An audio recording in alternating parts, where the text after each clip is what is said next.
Hello students, welcome to magnet brains. मैं रूपाली वर्मा। आज क्या लेकर आई हूँ? जो लेकर आई हूँ वो तो आपको दिख रहा है, लेकिन उससे पहले एक छोटी सी इन्फॉर्मेशन है जो आपको देना बहुत ज़रूरी है, क्योंकि ये आपके लिए बहुत इंपॉर्टेंट है।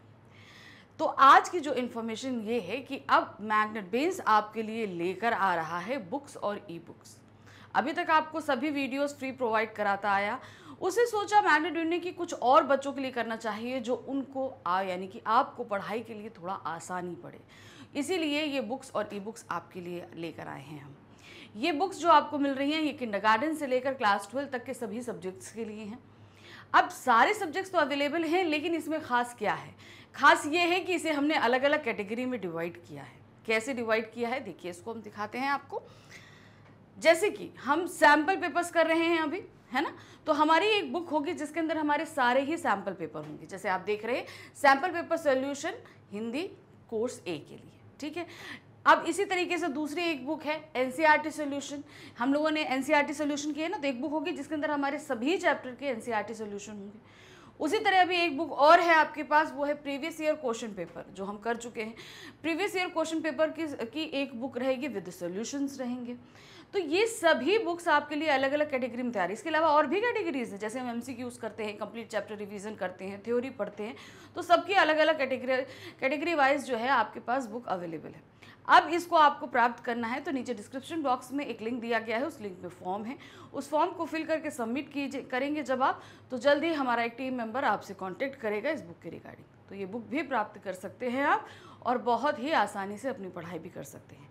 और ध्यान रखिए इन बुक्स के साथ हमारे वीडियो लेक्चर्स भी अटैच हैं आपके लिए, ठीक है। तो अब आ जाते हैं आज के वीडियो पर। जैसा कि आपने देख ही लिया है, आज हम लेकर आए हैं क्लास 10 हिंदी कोर्स ए का magnet brain sample paper solution for board examination. आज है पेपर नंबर 7। तो अभी तक 6 हम पेपर कर चुके हैं, तो 6 पेपर तक अभी तक आपको आइडिया हो चुका है, आप हैबिचुअल हो चुके हैं एग्जामिनेशन पैटर्न से। काफ़ी हद तक हम अपना सिलेबस रिवाइज कर चुके हैं, क्योंकि हर पेपर में अब चीज़ें जो हैं आपके लिए चेंज होकर आ रही हैं। ये नहीं है कि एक ही चीज़ रिपीट हो रही है, काफ़ी हद तक प्रैक्टिस हो रही है, स्पीड बिल्डअप हो रही है, बहुत कुछ। हमेशा बोल रही हूँ कि रिटन में इन पेपर सॉल्यूशंस को आप सॉल्व करिए, इससे बहुत सारे फ़ायदे होंगे आपके लिए। तो आज भी जो पेपर है ये आपको भी रिटन में ही सॉल्व करना है, क्योंकि फाइनल एग्जामिनेशन रिटन में ही होना है ना। तो ये तो है नहीं कि हमने पढ़ लिया और ओरली जाके बता दिया, काम खत्म हो गया। तो जब रिटन में पेपर आ रहा है तो प्रैक्टिस भी हमको रिटन में ही करनी है। तो चलिए शुरू करते हैं आज का पेपर। तो सबसे पहले कुछ सामान्य निर्देश हैं, इनको ध्यान रखिएगा। ये सामान्य निर्देश आपके सामने आपके बोर्ड पेपर में भी आएंगे, तो बहुत ध्यान से उनको भी पढ़िएगा, और ये करिए तो इनको भी पढ़िए। क्या दिया है? निर्धारित समय 3 घंटे का है, पूर्णांक 80 मार्क्स का है। आपका इस प्रश्न पत्र के 2 खंड है, का और खा। का में पूरा वस्तुपरक बहुविकल्पीय है, और खंड खा में वस्तुनिष्ठ आपके वर्णनात्मक प्रश्न है, ठीक है। इस तरीके से आपको बता दिए गए ये आपके प्रश्न आएंगे। आपके पहला सेक्शन टोटल बहुविकल्पीय रहेगा, और सेकंड सेक्शन जो आपका रहेगा वो टोटल सब्जेक्टिव रहेगा। तो आपका है प्रश्न पत्र के दोनों खंडों में प्रश्नों की संख्या 17 है, और सभी प्रश्न अनिवार्य है। तो टोटल खंड का और खा मिलाकर टोटल 17 क्वेश्चन हैं, और सारे ही क्वेश्चंस करने हैं। यथासंभव सभी प्रश्नों के उत्तर क्रमानुसार देने हैं, यानी कि सभी के आप सीक्वेंस में देंगे, नंबर 1 2 3 4 5 इस तरीके से आप देंगे। खंड का में कुल 10 प्रश्न पूछे गए, जिसमें उप प्रश्नों की संख्या 49 है, और जिसमें से आपको सिर्फ 40 प्रश्न करने अनिवार्य हैं।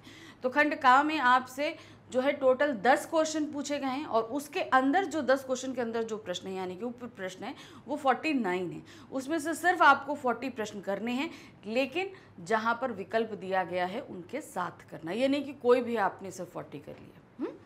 खंड खा में कुल 7 प्रश्न हैं, और सभी प्रश्नों के साथ उनके विकल्प दिए गए हैं। खंड खा जो है वो हमारा टोटल सब्जेक्टिव बेस्ड है, जिसमें 7 क्वेश्चन है, सभी प्रश्नों के साथ आपके पास विकल्प मौजूद है। निर्देशानुसार विकल्प का ध्यान रखते हुए सभी प्रश्नों के उत्तर देने हैं, यानी कि सभी जगह जो हर क्वेश्चन के साथ आपको निर्देश दिए गए हैं उन्हें आप ध्यान से पढ़ेंगे और उसके साथ सभी के उत्तर देंगे। अब आते हैं खंड का में, हमारा बहुविकल्पीय प्रश्न है। क्या है? निम्नलिखित गद्यांश पर आधारित बहुविकल्पीय प्रश्नों के सर्वाधिक उपयुक्त विकल्प चुनकर लिखिए। अब ये जो गद्यांश रहेगा इस पर हमारे सामने 5 प्रश्न पूछे गए हैं, 5 मार्क्स के हैं और इनको पांचों ही हमको करने हैं, कोई ऑप्शन नहीं, पांचों करने हैं, ठीक है। गद्यांश को करने का हमेशा सही तरीका ये है कि जब भी गद्यांश आपके सामने आए बहुत ध्यान से पढ़िए। जितना ध्यान से आप पढ़ेंगे उतनी जल्दी इसके आंसर्स निकाल पाएंगे। विज्ञान शिक्षण के पक्षधरों ने कल्पना की थी कि शिक्षा में इसकी शुरुआत पारंपरिकता, कृत्रिमता और पिछड़ेपन को दूर करेगी। यह सोच पुराने समय से चली आ रही है। तथ्य प्रचुर पाठचर्या इसके अंतर्गत आलोचना, चुनौती, सृजनात्मकता और विवेचनात्मकता का अभाव था आदि के कारण पैदा हो रही थी। मानवतावादियों ने सोचा था कि वैज्ञानिक पद्धति मध्यकालीन मतवाद के अंधविश्वासों को जड़ से मिटा देगी, किंतु हमारे शिक्षकों ने रासायनिक प्रतिक्रियाओं की समझ को भी प्रेमचंद की कहानियों की तरह केवल पढ़ा व रट कर उन्हें नीरस बना दिया। तो किस तरीके से जो वैज्ञानिक जो शिक्षा होती है ये मध्यकालीन शिक्षकों ने अपने हिसाब से तोड़ा मरोड़ा, उसे ये नहीं कि जिस तरीके से सिखाना चाहिए उन्होंने सिर्फ उसे रटंत पद्धति पर ही हमारे सामने प्रस्तुत किया और बच्चों को भी वही जोर दिया। तो बच्चों के अंदर जो बौद्धिकता डेवलप होनी चाहिए थी वो नहीं हुई और वो सिर्फ रट कर और ख़त्म हो जाने वाला काम हो गया। शिक्षा में विज्ञान शिक्षण सम्मिलित करने के लिए तर्क दिया गया कि इससे बच्चे विज्ञान की खोजों से परिचित हो सकेंगे तथा अपने वास्तविक जीवन में घट रही घटनाओं के बारे में कुछ सीखेंगे। वे वैज्ञानिक विधि का अध्ययन कर तार्किक रूप से कैसे सोचना है, कैसे कौशल में पारंगत होंगे। इन उद्देश्यों में से केवल पहले ही में एक सीमित सफलता मिली। तो अब क्या है, विज्ञान शिक्षा क्यों हमारी शिक्षा में है, जैसे आप लोग पढ़ते हैं तो साइंस आपके में क्यों शामिल करी गई? शामिल इसलिए करी गई ताकि आप जान सकें कि जो वैज्ञानिक खोजें हो रही हैं वो ऐसा नहीं है कि बहुत अलग ही पढ़ाई लिखाई करके हो रही है, उनसे आप परिचित हो सकें। आप भी ऐसे डेली रूटीन में हो रहे ऐसे बहुत सी क्रियाएं हैं जिसमें विज्ञान है, उनको आप समझ सकें।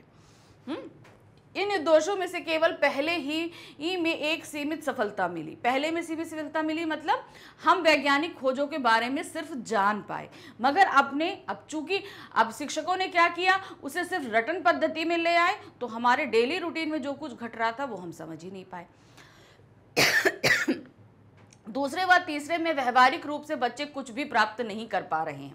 अधिकतर बच्चों से भौतिकी और रसायन विज्ञान के तथ्यों के बारे में कुछ जानने की उम्मीद की जा सकती है, लेकिन वे शायद ही जानते हों कि उनका कंप्यूटर अथवा कार का इंजन कैसे कार्य करते हैं।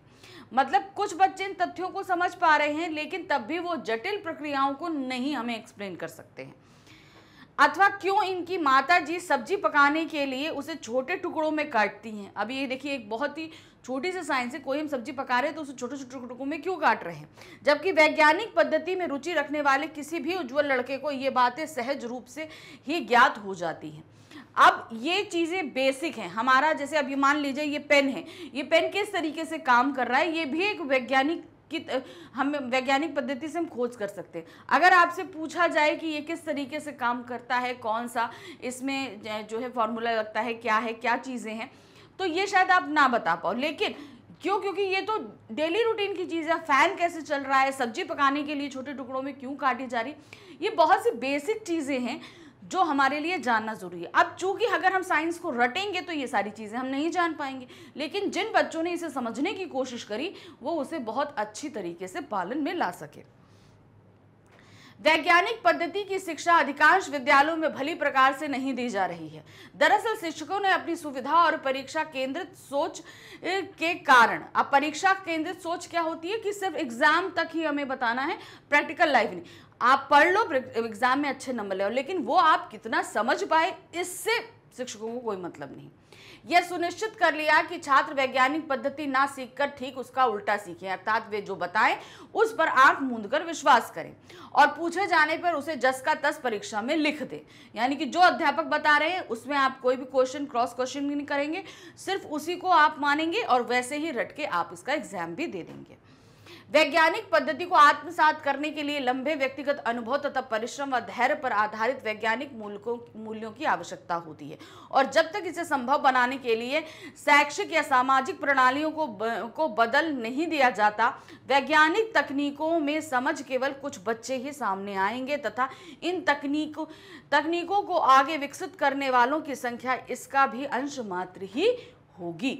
तो यहाँ पर क्या है, अगर हम ये चीज़ को हम नहीं लाएंगे कि हमें जो है अपने डेली रूटीन की चीज़ों को सीखना है, तो मात्र चंद बच्चे ही इस पद्धति को समझ पाएंगे, सब नहीं समझ पाएंगे। जो लोग रटंत प्रणाली अपनाएंगे उनके लिए ये सभी करना मुश्किल हो जाएगा। अब इस गद्यांश पे आधारित प्रश्न देखिए क्या है।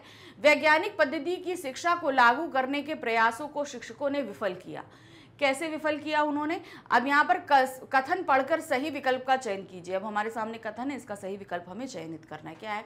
अपनी सुविधा के अनुरूप पढ़ाकर, परीक्षा केंद्रित सोच के कारण, वैज्ञानिक पद्धति के विरोध के कारण, अंधविश्वास के कारण। तो क्या था अपनी सुविधा अनुरूप पढ़ाकर और परीक्षा केंद्रित सोच के कारण। इन दो कथनों के कारण ही जो है वैज्ञानिक पद्धति को, शिक्षा को लागू करने के प्रयासों को शिक्षकों ने विफल किया है। तो सही हमारा क्या है? पहला और दूसरा। तो यहां पर हमने यहां टिक कर दिया।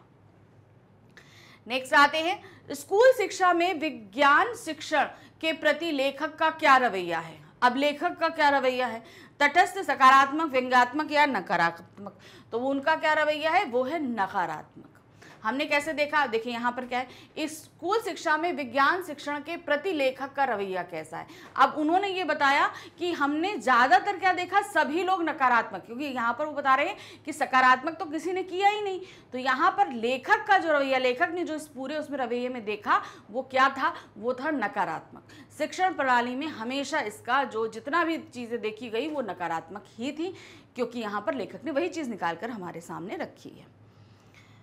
फिर आते हैं, उपयुक्त गद्यांश निम्नलिखित में से किस दशक में लिखा गया होगा? अब ये आपको बताना है कौन से दशक में लिखा गया होगा। तो ये दशक हमारा रहा है 52-60 में, 1952-60 में। अब क्यों रहा? क्योंकि उस समय की पद्धति, इतनी शिक्षण पद्धति इतनी एडवांस नहीं थी। अब आते हैं, लेखक वैज्ञानिक पद्धति को लागू करने में विफलता के लिए निम्नलिखित किस कारक को सबसे अधिक जिम्मेदार ठहराता है? कौन सा कारक है जिसके कारण ये पद्धति विफल हुई है? शिक्षक, परीक्षा के तरीके, प्रत्यक्ष अनुभव की कमी या सामाजिक और शिक्षा प्रणाली? तो वो पद्धति हमारी क्या है? वो है प्रत्यक्ष अनुभव की कमी। क्योंकि जब हम सामने ही कोई चीज़ नहीं सीख पाएंगे तो हम उसके बारे में जान ही नहीं पाएंगे। विज्ञान में खास तौर से ये तभी तो आप लोगों के प्रैक्टिकल्स होते हैं ना। तो प्रैक्टिकल्स क्या है? आप प्रत्यक्ष रूप से उस चीज़ को अनुभव कर रहे हैं। कथन ए और कारण आर को पढ़कर उपयुक्त विकल्प चुनिए। अब कथन ए को पढ़ना है और आर को पढ़ना है, और उसके नीचे फिर दिए गए के हिसाब से हमें इसे चयनित करना है। क्या है? विज्ञान शिक्षण के प्रभाव को सफलतापूर्वक सुनिश्चित करने की जरूरत है। ठीक है, छात्र अपने ज्ञान को तार्किक रूप से लागू कर सकते हैं। अगर हम क्या, ये जो हमारा कारण कथन दिया गया है, क्या कारण उससे मैच कर रहा है? तो इसके नीचे ऑप्शन दिए गए हैं, देखिए क्या है। कथन ए गलत है किंतु कारण आर सही है। कथन ए और कारण आर दोनों गलत हैं। कथन ए सही है और कारण आर कथन ए की सही व्याख्या करता है। दूसरा है, कथन ए सही है किंतु कारण आर कथन ए की सही व्याख्या नहीं करता है। तो यहाँ पर जो हमारा सही ऑप्शन है वो है गा। क्या है? यहाँ पर हमारा कारण और कथन दोनों ही सही है। जो कथन दिया गया है उसका ये व्याख्या कर रहा है। कैसे? विज्ञान शिक्षण के प्रभाव को सफलतापूर्वक सुनिश्चित करने की जरूरत है। हम मतलब चाहते हैं कि उसके प्रभाव सुनिश्चित हो और छात्र अपने ज्ञान को तार्किक रूप से लागू कर सके। तो हमारा ज्ञान जो है वो हम तर्क के साथ किसी के सामने, अगर ये चीज अच्छी तरीके से लागू हो जाएगी तो फिर ये सारा काम होगा। नेक्स्ट आते हैं, अब हमारे पास क्या दिया गया है? खंड का जो है बहुविकल्पीय प्रश्न है। यहाँ पर हमारे सामने जो है दो पद्यांश दिए गए हैं। इन दोनों ही पद्यांशों में से हमें एक पद्यांश करना है। यहाँ पर क्या दिया गया है? यहाँ 5 नंबर का हमारे प्रश्न आएंगे। ठीक है, क्या है पहले देखते हैं। निम्नलिखित दो पद्यांशों में किसी एक पर आधारित बहुविकल्पीय प्रश्नों के सर्वाधिक उपयुक्त विकल्प चुनकर लिखिए। क्या दिया है, निज रक्षा का अधिकार रहे जन जन को, सबकी सुविधा का भार किंतु शासन को। मैं आर्यों का आदर्श बताने आया, जन सम्मुख धन को तुच्छ बताने आया। सुख शांति में क्रांति मचाने आया, विश्वासी का विश्वास बचाने आया। मैं आया उसके हेतु की जो तापित है, जो विवश है विकल है, बलहीन है दीन है शापित है। हो जाए अभय वे जिन्हें की भय भ्राषित है। जो कौड़व्य कुल में मूक सदस्य शासित है। मैं आया जिसमें बनी रहे मर्यादा, बच जाए प्रलय से मिटे ना जीवन सादा। सुख देने आया दुख झेलने आया, मैं मनुष्यत्व का नाट्य खेलने आया। मैं यहाँ एक अवलंब छोड़ने आया, गढ़ने आया हूँ नहीं तोड़ने आया। मैं यहाँ जोड़ने नहीं बांटने आया। जग उपवन में झंखाड़ छांटने आया, मैं राज्य भोगने नहीं भुगाने आया। हंसों को मुक्ता मोती चुगाने आया, भव में नव वैभव व्याप्त कराने आया। नर को ईश्वरता प्राप्त कराने आया। संदेश यहाँ में नहीं स्वर्ग का लाया, इस भूतल को ही स्वर्ग बनाने आया। आपका आकर्षण पुण्य भूमि का ऐसा, अवतरित हुआ मैं आप उच्च फल जैसा। तो यहाँ पर ये जो हमने अभी काव्यांश पढ़ा कि किस तरीके से कवि जो हैं इस शासन व्यवस्था में बदलाव की बात कर रहे हैं कि जो कुछ चीज़ें हो रही हैं उसको हम किस तरीके से बदलेंगे। मैं ये करने आया हूँ, मतलब मैं यहाँ पर स्वर्ग का संदेश नहीं, इस पूरे ही संसार को स्वर्ग बनाने आया हूँ।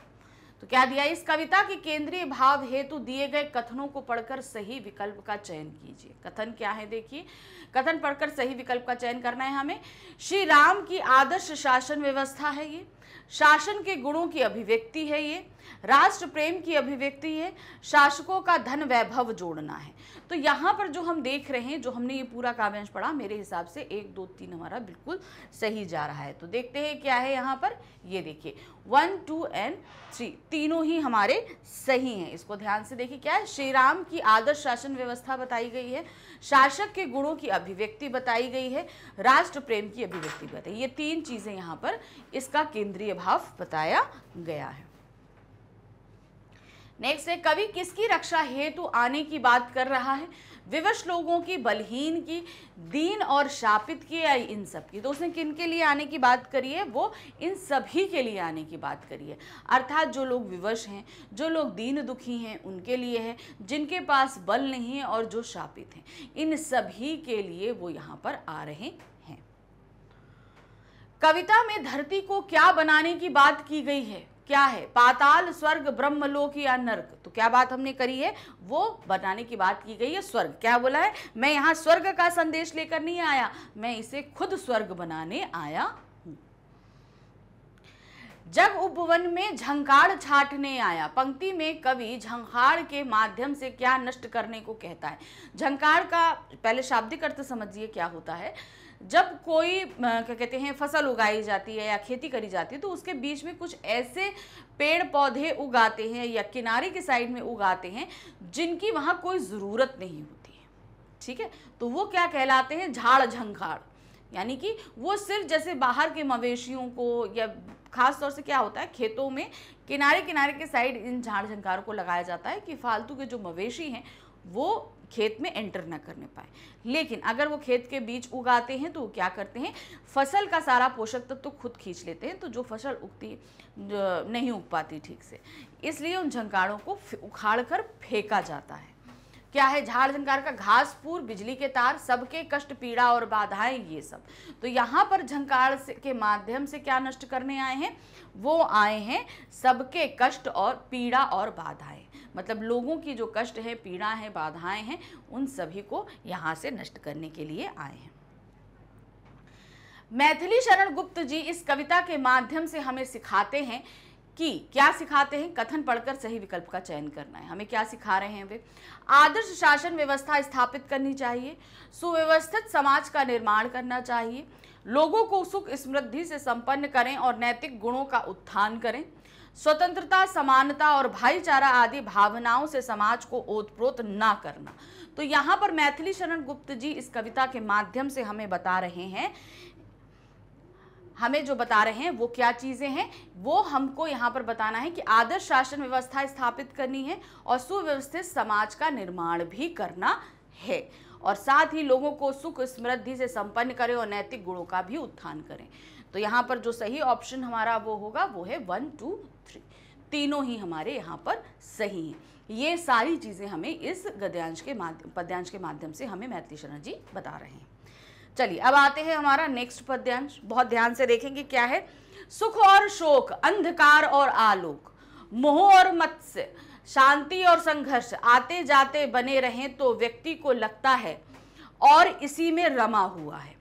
ठीक है, हमारे अंदर से सुख है, शोक है, सुख दुख आता जाता रहे, अंधकार रहे आपका, फिर प्रकाश भी हो जाए, तो ये सारी चीजें अगर आती जाती रहे तो लगता है कि जीवन चल रहा है, सब कुछ सही है, और हम इसी में रमे भी रह जाते हैं। कभी सुख से एक होता, कभी शोक से, कभी अंधकार से, कभी आलोक से, गति और दुर्गति लिए उसके पावों में है, वह जी रहा है अभी जब से पैदा हुआ है वह, मनशाएं इसी तरह उधेड़ रहा है, सी रहा है, और गति अगर कहीं है तो सिर्फ उसके घावों में है, शुरू से अब तक वे हरे हैं जैसे कि तैसे। तो यहाँ पर क्या बताया गया है कि हमारे जीवन की जो प्रक्रियाएं हैं वो चलती रहती है और हम इसी में उलझे रहते हैं। तो हमारा क्या है, हम जब तक इन सारी चीज़ों में उलझे तब तक हमें लगता है कि हमारा जीवन चल रहा है, सब कुछ सुकून में है, सब कुछ अच्छा चल रहा है। अब इस पे आधारित प्रश्न क्या है, कवि ने जीने का आधार माना है, किसे माना है, कथन पढ़कर सही विकल्प का चयन कीजिए। सुख और दुख को, मोह और ईर्ष्या द्वेष को, शांति और संघर्ष को, सुख समृद्धि और अभिलाषाओं को। तो इन्होंने यहाँ पर जीने का आधार जिसे माना है वो है सुख और दुख को, शांति और संघर्ष को। तो आंसर हमारा होगा पहला और तीसरा सही। तो देखिए क्या है, फर्स्ट एंड थर्ड। चलिए नेक्स्ट आते हैं। जन्म लेने के बाद से मनुष्य किस उधेड़ बुन में रहता है, कौन से उधेड़ बुन में रहता है वो, खेल कूद के में समय बिताने की कोशिश में, एक बेहतर जीवन जीने के संघर्ष में, दूसरों को नीचा दिखाने की कोशिश में, या इनमें से कोई नहीं। तो यहाँ पर जो है वो क्या है, एक बेहतर जीवन जीने के संघर्ष में, कि हम एक अच्छा जीवन जी सके, इसके संघर्ष में वे हमेशा रहता है। नेक्स्ट है, मनुष्य के उधेड़ बुन में रहने का क्या कारण है। अब उधेड़ बुन में रहने का कारण क्या है, उसे परेशानियों से बाहर निकलने का समय नहीं मिलता, वह सोता रहता है, वह अपने को श्रेष्ठ समझता है, या ये सभी कारण। तो उधेड़ बुन में रहने का कारण है उसे परेशानियों से बाहर निकलने का समय ही नहीं मिलता। हम एक चीज़ है कि एक परेशानी हमने सॉल्व करी, फिर दूसरी आ जाती है, दूसरी करी, तीसरी, तो हम इसी उधेड़ बुन में पड़े रहते, इससे हम निकल ही नहीं पाते हैं। गति और दुर्गति इसलिए उसके पावों में है, पंक्ति का भाव क्या। अब ये पंक्ति क्या बताना जा रही, गति और दुर्गति इसीलिए उसके पावों में, इसके मतलब क्या हुआ, ये दोनों उसके पैरों के नीचे हैं, वह जैसे कर्म करेगा वैसे ही उसके परिणाम होंगे, ये दोनों एक दूसरे के पूरक हैं, का और खा। तो यहाँ पर जो सही है वो है हमारा खा। क्या, जैसे वो कर्म करेगा वैसे ही उसे फल मिलेगा, अर्थात हमारी गति जैसी रहेगी वैसे ही दुर्गति हो। कहने का मतलब अगर हम बहुत ज़्यादा अच्छा करने की कोशिश में अगर गलत कर्म करेंगे तो हमें गलत मिलेगा, अगर अच्छे कर्म करेंगे तो हमें अच्छा मिलेगा। नंबर 5 है, कथन ए और कारण आर को पढ़कर उपयुक्त विकल्प चुनिए। अब क्या है कथन ए और कारण आर, इसमें क्या दिया गया है, मनुष्य के जीवन में बिताए हुए दुखद क्षणों की पीड़ा सदैव बनी रहती है। तो हम जो दुखद हमारे हैं उसकी पीड़ा हमारे अंदर सदैव बनी रहती है, हम उसको हमेशा याद करते रहते हैं। उसे परेशानियों से बाहर निकलने का समय नहीं मिलता है। अब क्या है, उसे अपनी परेशानियां तो हमारी प्रेजेंट लाइफ में होती है ना, हमारा जो पास्ट में जो दुख तकलीफ है वो चीज़ें थोड़ी ना आती हैं, वो हमारे यादों में रहेंगी, लेकिन वो कभी भी हमारे प्रेजेंट लाइफ में नहीं रहती कि हमें उनसे बाहर निकलने का समय नहीं मिले। तो यहाँ पर हम ये कहेंगे कि कथन ए तो सही है लेकिन कारण आर उसकी सही व्याख्या नहीं कर रहा है। तो सही ऑप्शन क्या है, कथन ए सही है किंतु कारण आर कथन ए का सही व्याख्या नहीं है। तो ये हमारा सही ऑप्शन होगा। चलिए नेक्स्ट आते हैं। अब हमारे पास अब व्याकरण आधारित प्रश्न आ चुके हैं। ठीक है। अब यहाँ से हमारे पास में जो व्याकरण आधारित प्रश्न शुरू हो रहे हैं, 5 प्रश्न पूछे जा रहे हैं, 5 में से हमें सिर्फ 4 प्रश्नों के उत्तर देने हैं। तो प्रश्न संख्या 3 में हमारे पास रचना के आधार पर वाक्य के भेद पूछे गए हैं। निर्देशानुसार रचना के आधार पर वाक्य भेद पर आधारित 5 बहुविकल्पीय प्रश्नों में से किन्हीं 4 प्रश्नों के हमें उत्तर दीजिए। ठीक है, और यहाँ पर हमारे ये 4 मार्क्स का रहेगा। सबसे पहला क्वेश्चन है, जिनकी आय कम है उन्हें मितव्ययी होना चाहिए, सरल वाक्य में बदलिए। अब ये एक क्या है, जिनकी आय, ये हमारा मिश्र वाक्य है, इसे हमें किस में बदलना है, इसे हमें बदलना है सरल वाक्य में। ठीक है, तो चलिए देखते हैं। जिनके पास कम आय है उन्हें मितव्ययी होना चाहिए, ये एक सरल वाक्य नहीं है। फिर आते हैं, क्योंकि उनकी कम आय है इसलिए उन्हें मितव्ययी होना चाहिए, ये भी नहीं है। कम आय वालों को मितव्ययी होना चाहिए, ये हमें सही लग रहा है, लेकिन तब भी आगे पढ़ते हैं। उनकी आय कम है इसलिए उन्हें, ये भी नहीं है। तो सही ऑप्शन हमारा गा है, ये हमारा सही सरल वाक्य, कम आय वालों को मितव्ययी होना चाहिए, यानी कि जिनकी आय कम होती है उन्हें ज्यादा खर्चा नहीं करना चाहिए। नेक्स्ट आते हैं, जब विद्यालय का समारोह समाप्त हुआ तब सब घर चले गए, संयुक्त वाक्य में बदलिए। दिया गया वाक्य एक मिश्र वाक्य है, इसे संयुक्त वाक्य में हमें बदलना है। अब यहाँ ऑप्शंस दिए हैं, देखते हैं।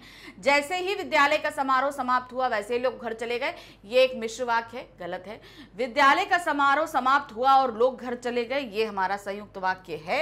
आगे बढ़ते हैं। विद्यालय का समारोह समाप्त होने पर लोग चले गए, ये एक सरल वाक्य है, तो ये भी गलत है। इसमें से तो हमारा सही क्या है, खा हमारा वाक्य एकदम सही आता है। नंबर 3 है, मैं जानता हूं कि वह यह कार्य नहीं कर सकेगा, रेखांकित उपवाक्य का भेद बताइए। ध्यान दीजिए, मैं जानता हूं, ठीक है, क्या है, मैं ये चीज जानता हूं। अब मैं वही चीज को कह रहा हूं, तो मेरी कही बात क्या हो जाती है, हमेशा संज्ञा कही हो जाती है। किसी की भी कही बात वो हमेशा संज्ञा में रहती है।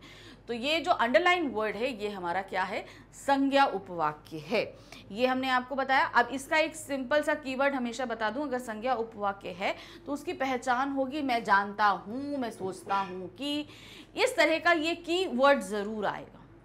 ठीक है, अगर जैसे की के बाद जिसमें भी अंडरलाइन है वो क्या हो जाएगा, संज्ञा उपवाक्य हो जाएगा। और मान लो अगर मैं जानता हूं कि नीचे अंडरलाइन है तो कौन सा वाक्य होगा, ये मुख्य उपवाक्य है। याद रखना, ये आश्रित उपवाक्य नहीं है, ये मुख्य उपवाक्य है, और मुख्य उपवाक्य का कोई भी भेद नहीं होता है। आश्रित उपवाक्य के 3 भेद होते हैं, लेकिन मुख्य उपवाक्य का कोई भेद नहीं होता। अगर उसने की के पहले वाले में आपको अंडरलाइन करके दे दिया है तो ये सीधे क्या है, मुख्य उपवाक्य है। लेकिन अंडरलाइन इस समय क्या है, वह यह कार्य नहीं कर सकेगा, ये एक संज्ञा उपवाक्य होगा। नेक्स्ट आते हैं, निम्नलिखित वाक्यों में मिश्र वाक्य पहचान कर नीचे दिए गए सबसे सही विकल्प को चुनिए। अब इसमें से हमें देखना है कि मिश्र वाक्य कौन सा है या कितने वाक्य मिश्र वाक्य हैं। ठीक है, पहचानना है। एक ऐसा पत्र लिखो जिसमें अवकाश के लिए प्रार्थना हो, ये मिश्र लग रहा है क्योंकि लिखा ना एक ऐसा पत्र लिखो, तो ये हमें ऐसा लग रहा है ना कि ये हमारा मिश्र वाक्य है। आगे बढ़ते हैं, फिर है अवकाश रहने के लिए एक प्रार्थना पत्र लिखो, नहीं ये मिश्र वाक्य नहीं है। अवकाश पर रहना है इसलिए एक प्रार्थना पत्र लिखो। अब यहाँ पर आप देख रहे हैं अवकाश पर रहना है, पहला वाक्य पूर्ण है, इसलिए एक आपका समानाधिकरण अव्यय है। ठीक है, तो इसलिए ये हमारा क्या है, संयुक्त वाक्य है, ये भी नहीं होगा। फिर आते हैं, यदि आप अपना पक्ष रखते हैं तो अवश्य जीत जाएंगे, ये भी हमारा एक क्या है, मिश्र वाक्य। तो पहला और चौथा ये 2 हमारे मिश्र वाक्य होंगे। तो देखते हैं सही आंसर हमारा क्या है, फर्स्ट एंड फोर्थ। नेक्स्ट आते हैं, कॉलम ए को कॉलम 2 के साथ, क्या कॉलम 1 को कॉलम 2 के साथ सुमेलित कीजिए और सही विकल्प चुनिए। ठीक है, अब हम सुमेलित करेंगे। वह आया और चला गया, ये वाक्य क्या है, ये एक संयुक्त वाक्य है। क्या है ये, संयुक्त वाक्य। तो पहले का हमारा क्या है, पहले वाले का हुआ हमारा सेकेंड। ठीक है, हमने यहां लगा दिया। फिर है, यदि आप तेज दौड़ेंगे तो अवश्य जीतेंगे, ये क्या है, ये एक मिश्र वाक्य है, तो ये हो गया हमारा थर्ड। दूसरे का थर्ड हो गया, हमें अभी स्कूल जाना है, ये हमारा सरल वाक्य है। हमने लगा लिया। पहले का दूसरा, दूसरे का तीसरा और तीसरे का पहला, ये हमारा एकदम सही है। चलिए देखते हैं कौन सा ऑप्शन सही आएगा जहां पर पहले का दूसरा होगा। तो पहले के दूसरे ये आ रहे हैं और दूसरे का ये, तो हमारा ऑप्शन खा मेरा सही आना चाहिए। देखते हैं सही है, बिल्कुल सही है। देखिए पहले का दूसरा है, दूसरे का तीसरा है और तीसरे का पहला है। मैच हो गया ना। आगे बढ़ते हैं। अब हमारे पास आ रहे हैं वाच्य। ठीक है, निर्देशानुसार वाच्य पर आधारित 5 बहुविकल्पीय प्रश्नों में से किन्हीं 4 के उत्तर देने हैं। 5 प्रश्न वाच्य पे पूछे गए हैं, हमें 4 के उत्तर देने हैं। ये 4 मार्क्स का हमारा रहेगा। पहला है कॉलम 1 को कॉलम 2 के साथ सुमेलित कीजिए और सही विकल्प चुनिए। 1 को 2 के साथ हमें मिलाना है और सही ऑप्शन ढूंढ के निकालना है। पढ़ते हैं। ऋषभ द्वारा प्रिंट का काम कर लिया गया। अब ये कौन सा वाच्य है आप बताइए। ऋषभ द्वारा, तो ये सीधे से समझ में आ रहा है कि ये कर्म वाच्य है। तो यहां पर पहले का क्या होगा, दूसरा हो गया। आते हैं, हमारी टीम ने नाटक महोत्सव में बेहतरीन प्रदर्शन किया, ये एक कृत्यवाच्य है। फिर आते हैं, विपक्षी पार्टी से संसद भवन पर रुका नहीं जा सका, ये भाववाच्य है। तो ये थर्ड का थर्ड ही रहेगा। ठीक, चलिए आगे बढ़ते हैं। इसमें हम देखते हैं जहां पर हमारा पहले का दूसरा है, तो ये हमारा का और गा है। ठीक है, आगे बढ़ते हैं। दूसरे का पहला होगा, दूसरे का पहला ही है, तो सही ऑप्शन हमारा का है, तीसरे का तीसरा है। देखते हैं सही ऑप्शन, बिल्कुल सही है। नेक्स्ट आगे बढ़ते हैं। मुझसे बाजार नहीं जाया गया, कर्तवाच्य में बदलिए। ये एक भाववाच्य है जिसे हमें कर्तवाच्य में बदलना है, यानी कि क्रिया को कर्ता पे डिपेंड करना है। क्या होगा, मेरे द्वारा बाजार नहीं जाया, ये कर्मवाच्य है, गलत है। मैं बाजार नहीं जाऊंगा या नहीं जाऊंगी। दूसरा है मैं बाजार नहीं जा रहा हूं या जा रही हूं। मैं बाजार नहीं गया या गई। तो यहां पर जो कर्तवाच्य का है सही देखिए, मुझसे बाजार नहीं जाया गया, तो सिंपल क्या है, मैं बाजार नहीं गया। सिंपल, मैं बाजार नहीं गया। यहां पर देखिए ध्यान दीजिएगा, मैं नहीं जाऊंगी, यहां पर वो डिनाई कर रहा है कि मैं नहीं जाऊंगी, जबकि यहाँ पर डिनाई की है कोई ऑप्शन नहीं है। मेरे से नहीं जाया गया मतलब मैं नहीं जा पाया, सिंपल सी बात है। फिर मैं बाजार नहीं जा रहा हूँ, यहाँ पे भी डिनाई की है कि वो खुद मना कर रहा है, लेकिन मैं बाजार नहीं गया, ये हमारा इसके साथ मैच कर रहा है। आपको देखना है कि मेन सेंटेंस पे भाव क्या निकल के आ रहा है, वो खुद डिनाई कर रहा है या वो किसी और कारण से जा नहीं पाया। तो यहाँ पर कारण नहीं दिया है वो क्यों नहीं गया, लेकिन वो किसी सिचुएशन के कारण वो जा नहीं पाया, जबकि उसने खुद जाने के लिए मना नहीं किया था। जबकि ये दोनों जो सेंटेंस है इसमें वो खुद मना कर रहा है कि मैं नहीं जाऊंगा, जबकि ऐसा स्टेटमेंट में कुछ नहीं बोला गया है। इसलिए ये दोनों गलत हैं और ये हमारा सही है। आगे बढ़ते हैं। निष्ठावान लोग निष्ठापूर्वक काम किया करते हैं। ठीक है, वाच्य पहचानिए। सिंपल आप देख रहे हो, निष्ठावान लोग निष्ठापूर्वक काम किया करते हैं। क्रिया हमारी सीधे सीधे कर्ता के साथ अटैच है, इसलिए ये एक कर्तवाच्य है। अब आते हैं, उमेश हंसा, भाववाच्य में बदलिए। उमेश हंसा, ये कर्तवाच्य है। अब इसे हमें किस में बदलना है, भाववाच्य में। उमेश हंस नहीं सका, उमेश से हंसा गया। उमेश से नहीं हंसा गया, उमेश से हंसा जाता है। तो भाववाच्य के लिए जो एकदम सही है वो है उमेश से हंसा गया।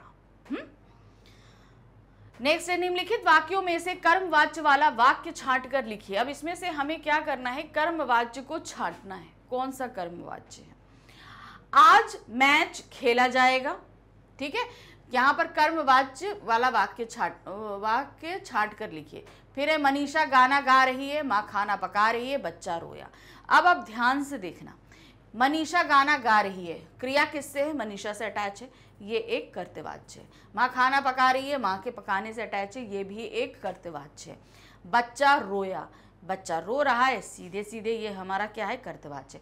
आज मैच खेला जाएगा, ये जो है वाक्य ये हमारा क्या है, कर्मवाच्य है। सीधे सीधे ये है, ये एक मन, क्योंकि यहाँ पर मैच और खेला जाना, मैच हमारा कर्म है और खेला जाना क्रिया है, तो ये यहाँ पे कर्ता है ही नहीं। ठीक है, यहाँ कौन काम कर रहा है, ये कर्ता है ही नहीं, इस वाक्य में कर्ता है ही नहीं। सिंपल एक स्टेटमेंट है कि मैच खेला जाएगा, मैच हमारा कर्म है और खेला जाना हमारा क्या है, क्रिया है। नेक्स्ट आते हैं, हमारे पास है निर्देशानुसार पद परिचय पर आधारित 5 बहुविकल्पीय प्रश्नों में से किन्हीं 4 प्रश्नों के उत्तर दीजिए। अब हमारे पास प्रश्न संख्या 5 में पद परिचय पर आधारित 5 प्रश्न पूछे गए हैं, जिनमें से हमें सिर्फ 4 प्रश्नों के उत्तर देने हैं, ठीक है, और ये होंगे हमारे 4 मार्क्स के। क्या दिया है, मधुरिमा दिल्ली जा रही है, रेखांकित पद का परिचय होगा। अब मधुरिमा क्या है, एक लड़की का नाम है, ठीक है, तो सीधे सीधे ये क्या हो गया, संज्ञा है, व्यक्तिवाचक संज्ञा है, ठीक है, स्त्रीलिंग है, एक वचन है, कर्ता कारक है। हमने सब एक ही बार में निकाल लिया। अब इससे जो भी मैच करा, तो अब यहाँ पे हमने तो निकाल लिया, लेकिन आप कैसे करोगे, आपने सबसे पहले क्या चीज निकाली, ये एक व्यक्तिवाचक संज्ञा है, उसको रखिए, उसके अलावा जितने भी बेकार के ऑप्शन से उन्हें अलग कर दीजिए। जैसे हमने बताया व्यक्तिवाचक है, तो हम यहाँ से जातिवाचक और भाववाचक 2 को हटा देंगे। अब हमारे पास सिर्फ 2 ऑप्शन बचे हैं। अब इनमें से हम करेंगे, मधुरिमा कौन है, स्त्रीलिंग है, यहाँ पर स्त्रीलिंग है, पुल्लिंग है, तो पुल्लिंग हटा दिया, सिर्फ स्त्रीलिंग बचा, एक वचन बचा, कर्ता कारक बचा। व्यक्तिवाचक संज्ञा स्त्रीलिंग, एक वचन, कर्ता कारक। देखिए बिल्कुल सही है ना। नेक्स्ट आते हैं, राघव मुझे यही मिला था।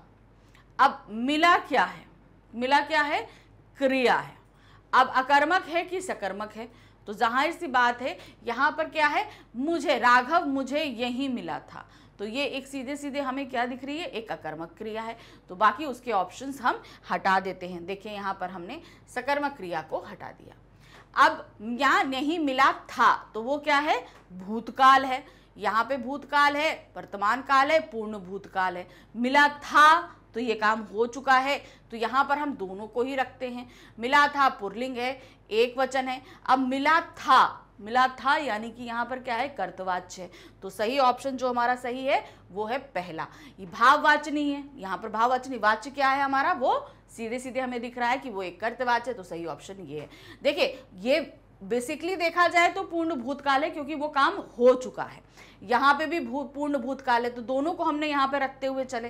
फिर आते हैं पुल्लिंग थे, दोनों पुल्लिंग थे, एक वचन थे, लेकिन हमारे वाच्य में फर्क आया, ये भाववाच्य नहीं था, चूंकि ये किससे रिलेटेड था, कर्ता से रिलेटेड था, इसलिए ये कर्तवाच्य में आएगा। नेक्स्ट आते हैं, मैं 10वीं कक्षा में पढ़ता हूं, अंडरलाइन वर्ड है 10वीं। अब 10वीं क्या है, वो कक्षा से संबंधित है, कक्षा संज्ञा है, और ये एक विशेषण को बता रहा है, तो ये क्या हो गया हमारा, विशेषण। अब विशेषण कौन सा ये विशेषण है, आप बताइए। ये सीधे सीधे हमें पता चल रहा है संख्यावाचक विशेषण है, क्योंकि 10वीं क्या है, नंबर है, ठीक है, तो क्या हुआ, संख्यावाची विशेषण है, संख्यावाचक विशेषण है। इसके अलावा जो ऑप्शन है उन्हें आप हटा दीजिए। परिणामवाचक नहीं है, निश्चयवाचक नहीं है, 2 हमने रखे हैं। अब यहाँ पर ये ऑप्शन दिया, आवृत्ति सूचक है या क्रम सूचक है। आवृत्ति का मतलब होता है एक ही चीज कई बार आए, लेकिन 10वीं क्लास तो एक ही बार आती है और नंबर से आती है, 1 2 3 4 5, यानी कि क्रम से है ये, तो सही ऑप्शन क्या है, क्रम सूचक है। 10वीं स्त्रीलिंग है, एक वचन है, कक्षा का विशेष है, ये हमारा गलत है, तो सही ऑप्शन हमारा गा सही होगा। क्रम सूचक का मतलब आप ये समझ लो कि लाइन से है। अगर आप 2nd क्लास में, तो 3rd क्लास में, तो एकदम से जंप करके तो आप 10 में पहुंचे नहीं हो, आपने क्रम से वो चीज पढ़ाई करी है ना, तो ये क्रम सूचक है। आवृत्ति सूचक का मतलब होता है, जैसे हम बोले एक एक करके खीर खा लो। अब यहाँ पर जो एक एक वर्ड है ये आवृत्ति सूचक होगा, है ना, कई बार आ रहा है। नेक्स्ट आते हैं, हम पेड़ के नीचे बैठे हैं। अब नीचे शब्द क्या है, एक अव्यय है, संबंध बोधक अव्यय है, यहाँ पर संबंध बता रहा है। इसके अलावा जो ऑप्शन है कट कर दीजिए आप। अव्यय है, समुच्चयबोधक नहीं है, अव्यय योजक भी नहीं है, अव्यय क्रिया विशेषण भी नहीं है, तो सीधा निकला है संबंध बोधक है, पेड़ से संबंध है, ठीक है, ये देखिए हमने निकाल लिया एक ही बार में। नंबर 5 आते हैं, तुम किसे देख रहे हो, अंडरलाइन वर्ड है किसे। अब किसे हमारा क्या है, यहाँ सर्वनाम है, ये प्रश्नवाचक सर्वनाम है, क्योंकि यहाँ पर किसे शब्द है, प्रश्न किया जाता है और प्रश्नवाचक सर्वनाम। इसके अलावा जो ऑप्शन है कट कर दीजिए। यहाँ पर देखिए सर्वनाम स्त्रीलिंग, सर्वनाम पुल्लिंग, सर्वनाम पुल्लिंग, ये हमारे ये तो सभी कट हो गए, लाइन से सब कट हो गए। सही क्या आया, सर्वनाम है, प्रश्नवाचक है, एक वचन है, कर्म कारक है, किसको देख रहे हो या किसे देख रहे हो, तो सही हमारा ऑप्शन गिरा। चलिए नेक्स्ट आते हैं, अब हमारे पास है अलंकार पे आधारित 5 प्रश्न, जिसमें से 4 हमें करने हैं। निर्देशानुसार अलंकार पर आधारित 5 बहुविकल्पीय प्रश्नों में से किन्हीं 4 प्रश्नों के उत्तर हमको देने हैं। पहला देखिए क्या है, को घटी ये वृष भानु वे हलदर के वीर में अलंकार है। अब यहां पर आपको अलंकार निकालना है, ठीक है। देखिए क्या है, को घटी वे वृष भानु में हलदर के वीर, यहां पर जो है एक शब्द से 2 अर्थ चिपके हुए हैं, इसलिए यहां पर श्लेष अलंकार है। कैसे है देखिए आपको बताते हैं। वृष भानु, वृष भानु क्या होता है समझिए। यहां पर वृष भानु से तात्पर्य हमारा हो रहा है बैल की बहन, ठीक है, और हलदर भी बैल से ही होता है। तो यहाँ पर तात्पर्य हो रहा है वृष यानी कि हल, जो हल जो क्या कहते हैं, जो हल को जोतता है। हल जोतता कौन है, बैल जोतता है। और यहाँ पर वृष भानुजा यानी कि उसकी बहन। तो क्या है, को घटी ये वृष भानु वे हलदर के वीर में अलंकार हुआ हमारा श्लेष अलंकार। नेक्स्ट आते हैं, जो नत हुआ वो मृत हुआ, जो व्रंत व्रंत से झरकर कुसुम में अलंकार है। अब देखिए ध्यान दीजिए, जो नत हुआ यानी कि जो झुका, वह मृत हुआ अर्थात वो मरा। अगर तुम दुश्मन के सामने झुक गए तो तुम मरे हुए समान हो। जैसे व्रंत हो झरके कुसुम, जैसे जो है पेड़ पर लगा हुआ कुसुम झड़कर गिर जाता है, उस प्रकार। तो अब यहाँ पर कौन सा अलंकार है, तो यहाँ पर जैसे शब्द का इस्तेमाल किया। जैसे है या ऐसे है, सपोज कर लो ऐसा होगा। तो जहां पर ऐसा सपोज करने के लिए बोला जाता है, या ज्यों त्यों मनहु जनहु जैसे शब्द आते हैं, वहां हमेशा कौन सा अलंकार होता है, उत्प्रेक्षा अलंकार होता है। नेक्स्ट आते हैं, जरा से लाल केसर से की जैसे धुल गई हो में कौन सा अलंकार है। जरा से लाल केसर से की जैसे धुल गई हो। अब देखिए अभी हमने जस्ट बताया था, यहाँ पर क्या, जरा सी लाल केसर से जैसे धुल गई हो, जैसे मान लो ऐसा, जैसे धुल गई हो। तो सीधे सीधे हमारा कौन सा अलंकार हुआ, वो है उत्प्रेक्षा अलंकार। नेक्स्ट आते हैं, लोया लतिका भी भरलाई मधु मुकुल नवल नस गागरी। तो अब यहाँ पर लतिका से तात्पर्य क्या है हमारा, लतिका अर्थात बेल से तात्पर्य। बेल भी क्या भर के लेके आई है, रस भरी गागरी। रस, अपनी गागर जो है वो रस से भर लाई। अब रस से भर के लाने का गागर कौन कौन करता है काम, मानवों द्वारा होता है। लतिका क्या है, जड़ है। तो यहाँ पर क्या हो गया, प्राकृतिक उपादानों की जो भी तुलना है वो मानवों से कर दी गई, इसलिए सीधे सीधे यहाँ कौन सा अलंकार हुआ, मानवीयकरण अलंकार होगा। नेक्स्ट आते हैं, निम्नलिखित में कौन सा अतिशयोक्ति अलंकार का उदाहरण है। अब हमें हमारे सामने 4 दिए गए हैं, इसमें अतिशयोक्ति अलंकार का उदाहरण निकालना है। अब देखिए यहाँ पर क्या है, पीतर पात सरिस मन डोला। अब यहाँ पर सरिस के कारण हमें समझ में आ गया, सा सी से सम सरिस किसमें आता है, उपमा अलंकार में। तो ये उदाहरण नहीं है। देख लो साकेत नगरी है यही स्वर्ग से मिलने गगन को जा रही। क्या कोई नगरी गगन से मिलने के लिए जा सकती है, क्या जा सकती है, नहीं जा सकती। अर्थात यहाँ पर साकेत नगरी की जो बड़ाई है, उसकी जो अच्छाई है, विशेषताएं हैं, वो इतनी ज़्यादा बढ़ा चढ़ाकर बोली जा रही है कि जो पॉसिबल ही नहीं है, यानी कि बहुत ज़्यादा बढ़ाती। ये अतिशयोक्ति अलंकार का उदाहरण है। लेकिन आगे बढ़ते हैं, वन शारदी चंद्रिका चादर ओढ़े। तो वन शारदी यार चंद्रिका चादर ओढ़े, तो सीधे सीधे यहाँ पर जो है वन शारदी में आपका रूपक अलंकार है। फिर आते हैं, मंगन को देख पट देत बार बार। यहाँ पे पुनरुक्ति प्रकाश अलंकार है, तो सही हमारा खा वाला होगा। नेक्स्ट आते हैं, अब है प्रश्न संख्या 7। प्रश्न संख्या 7 में क्या दिया गया है, निम्नलिखित पठित गद्यांश पर आधारित बहुविकल्पीय प्रश्नों के सर्वाधिक उपयुक्त विकल्प चुनकर लिखिए। अब हमारे पास में जो हमारे बुक है हमारी, कौन सी, क्षितिज भाग 2, उसके गद्य खंड से एक गद्यांश यहाँ रखा गया है, जिसे हमें बहुत ध्यान से पढ़ना है और उस पर आधारित 5 प्रश्नों के उत्तर देने हैं। ये हो जाएगा हमारा 5 मार्क्स का। तो चलिए गद्यांश पढ़ते हैं। पठित है, जैसे कि हमको यहाँ पे दिखाई दे रहा है, नेताजी के चश्मे से लिया गया है। क्या है, जीप कस्बा छोड़कर आगे बढ़ गई, तब भी हालदार साहब उस मूर्ति के बारे में ही सोचते रहे। अंत में इस निष्कर्ष पर पहुंचे कि कुल मिलाकर कस्बे के नागरिकों को यह प्रयास सराहनीय नहीं कहा जाना चाहिए, सराहनीय ही कहा जाना चाहिए। महत्व मूर्ति के रंग रूप या कद का नहीं है, उस भावना का है, वरना तो देशभक्ति भी आजकल मजाक की चीज होती जा रही है। ये बात उन्होंने कब सोची थी, जब वो बार बार फ्रेम को बदलते देख रहे थे। नेताजी के मूर्ति पे उन्होंने डिफरेंट फ्रेम को देखा था, उनका जब ऐसे वो गोल फ्रेम का चश्मा पहनते हैं, पतले तार वाला नेताजी, लेकिन उनकी मूर्ति पे मोटे फ्रेम वाला चश्मा था। तब उन्होंने ये बात सोची थी। दूसरी बार जब हालदार साहब उधर से गुजरे तो उन्हें मूर्ति में कुछ अंतर दिखाई दिया। ध्यान से देखा तो पाया कि चश्मा दूसरा है। पहले मोटे फ्रेम वाला चौकोर चश्मा था, अब तार के फ्रेम वाला गोल चश्मा है। हालदार साहब का कौतूहल और बढ़ा। वाह भाई, क्या आइडिया है। मूर्ति कपड़े नहीं बदल सकती, लेकिन चश्मा तो बदल ही सकती है। अब ये नेताजी ने सोचा। अब इस पर प्रश्न क्या है, सॉरी नेताजी ने नहीं, हालदार साहब ने ये चीज सोची कि किस तरीके से जो है मूर्ति चश्मा बदल रही है नेताजी की। जीप क्या छोड़कर आगे बढ़ गई थी, क्या छोड़ के आगे जब पड़ी थी, वो कस्बा छोड़कर आगे बढ़ी थी। तो सही ऑप्शन है घा। नेक्स्ट है, हालदार साहब किसके विषय में सोचते रहे, क्या चीज सोच रहे थे, नेताजी के बारे में, मूर्ति के बारे में, चौराहे के बारे में या कस्बे के बारे में।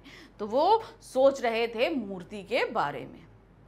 हालदार साहब के अनुसार किस बात का महत्व अधिक है, किस चीज का महत्व अधिक है, मूर्ति का, लेखक का, भावना का, या इनमें से नहीं।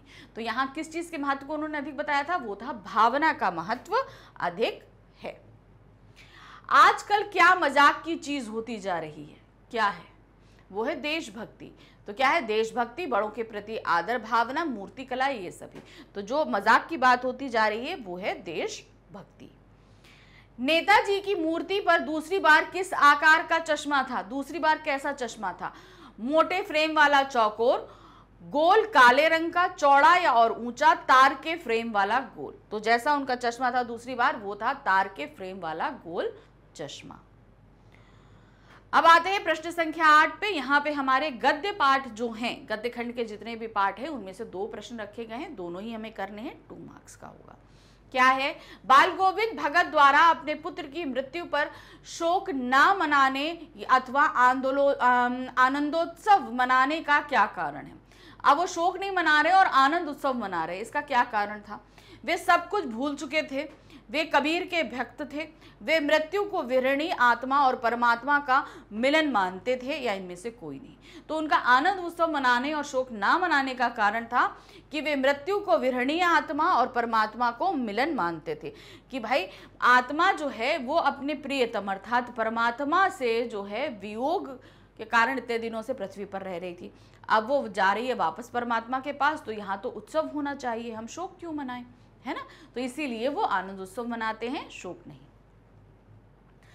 एक कहानी यह भी मनु भंडारी द्वारा किस शैली में लिखी गई है। मनु भंडारी ने ये जो लिखी है वो कौन सी शैली में लिखी है। अब कंफ्यूज मत होइएगा, वो विधा है गद्य साहित्य की संस्मरणात्मक विधा। संस्मरणात्मक विधा होती है अपने यादों से निकाल के, वो विधा थी साहित्य की। इन्होंने शैली पूछी है, तो ये शैली है, उन्होंने उस कहानी में अपने आप को शामिल किया है ना। वो उस पूरी जो कहानी हमने जो संस्मरणात्मक लेख विधा पढ़ी है उसमें क्या है, उन्होंने वो अपने आप को शामिल किया है।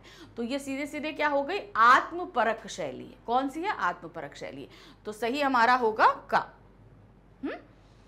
नेक्स्ट आते हैं नंबर 9। निम्नलिखित पठित गद्यांश पर आधारित पठित पद्यांश पर आधारित बहुविकल्पीय प्रश्नों के सर्वाधिक उपयुक्त विकल्प चुन के लिखिए।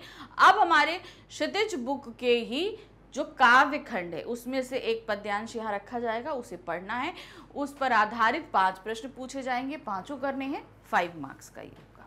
ठीक है, तो चलिए देखते हैं। जैसे आप यहाँ पर देख रहे हो सूरदास के पद से हमारे सामने ये रखा गया है। हमरे हरि हारिल की लकड़ी, मनक्रम वचन नंद नंदन उर यह दृढ़ करी पकड़ी, जागत सोवत स्वप्न दिवस निसी कान्हा कान्हा जकरी, सुनत जोग लागत है जैसो ज्यों करऊ ककरी, सूतो व्याधि हमको ले जाए देखी सुनी ना करी, यह तो सुर तिन्ही ले सौंपो जिनके मन चकरी। अब उद्धव जो है जोग का संदेश लेकर आए हैं, तो गोपियां क्या कह रही हैं कि हमने तो मनक्रम वचन से श्री कृष्ण को अपना माना हुआ है, हमारे लिए जोग का संदेश कड़वी ककड़ी के समान है, हमारा मन तो एकाग्र है, हमारे लिए ये योग संदेश किसी काम का नहीं है, ये जाकर उनको दीजिए जिनका मन बहुत चंचल है, अर्थात चक्री के समय हमेशा एक से दूसरी चीज पर घूमता रहता है। अब इस पे आधारित प्रश्न क्या है, गोपियों ने श्री कृष्ण को किसके समान कहा है, किसके समान वे बता रही हैं, हारिल पक्षी के समान, व्याधि के समान, हारिल पक्षी की लकड़ी के समान, या इनमें से नहीं। तो गोपियों ने श्री कृष्ण को किसके समान बताया है? गोपियों ने खुद को हारिल पक्षी बताया है, और श्री कृष्ण क्या है? वो हारिल की पकड़ी हुई लकड़ी के समान है, जिसको वो हारिल पक्षी पकड़ लेता है और हमेशा वो मानता है कि वही उसके जीवन का एकमात्र सहारा है। तो गोपियों के जीवन का भी एकमात्र सहारा कौन है? श्री कृष्ण है। तो उन्होंने लकड़ी से हारिल पक्षी के हाथ में पकड़ी हुई लकड़ी के समान ही उसकी तुलना करी है। तो ऑप्शन क्या है हमारा? गा, हारिल पक्षी की लकड़ी के समान श्री कृष्ण की तुलना, समानता करी है। फिर एक, गोपियों को योग का संदेश कैसा लगता है? कड़वी ककड़ी के समान। सिंपल। तो सही क्या है? कड़वी ककड़ी के समान। नेक्स्ट है, गोपियां किसे व्याधि मानती हैं? हारिल पक्षी को, योग को, मधुकर को, या श्री कृष्ण को? तो व्याधि क्या है? वो है योग को, यानी कि योग का जो संदेश लेके आए हैं वो एक व्याधि के समान है। नेक्स्ट है, गोपियों ने योग की शिक्षा किन किन लोगों को देने की बात करी है? उन्होंने किसको देने की बात करी है? ये जो है योग की शिक्षा, वो किसको बोली है? श्री कृष्ण के भक्तों को, स्थिर मन वालों को, चंचल या अस्थिर मन वालों को, इनमें से कोई नहीं। तो वो किसको दे रहे हैं? वो है चंचल और अस्थिर, जिनका मन एक जगह स्थिर नहीं है, उनको जाकर आप ये योग संदेश सुनाइए। तो हमारा सही क्या है? गा हमारा बिल्कुल सही होगा।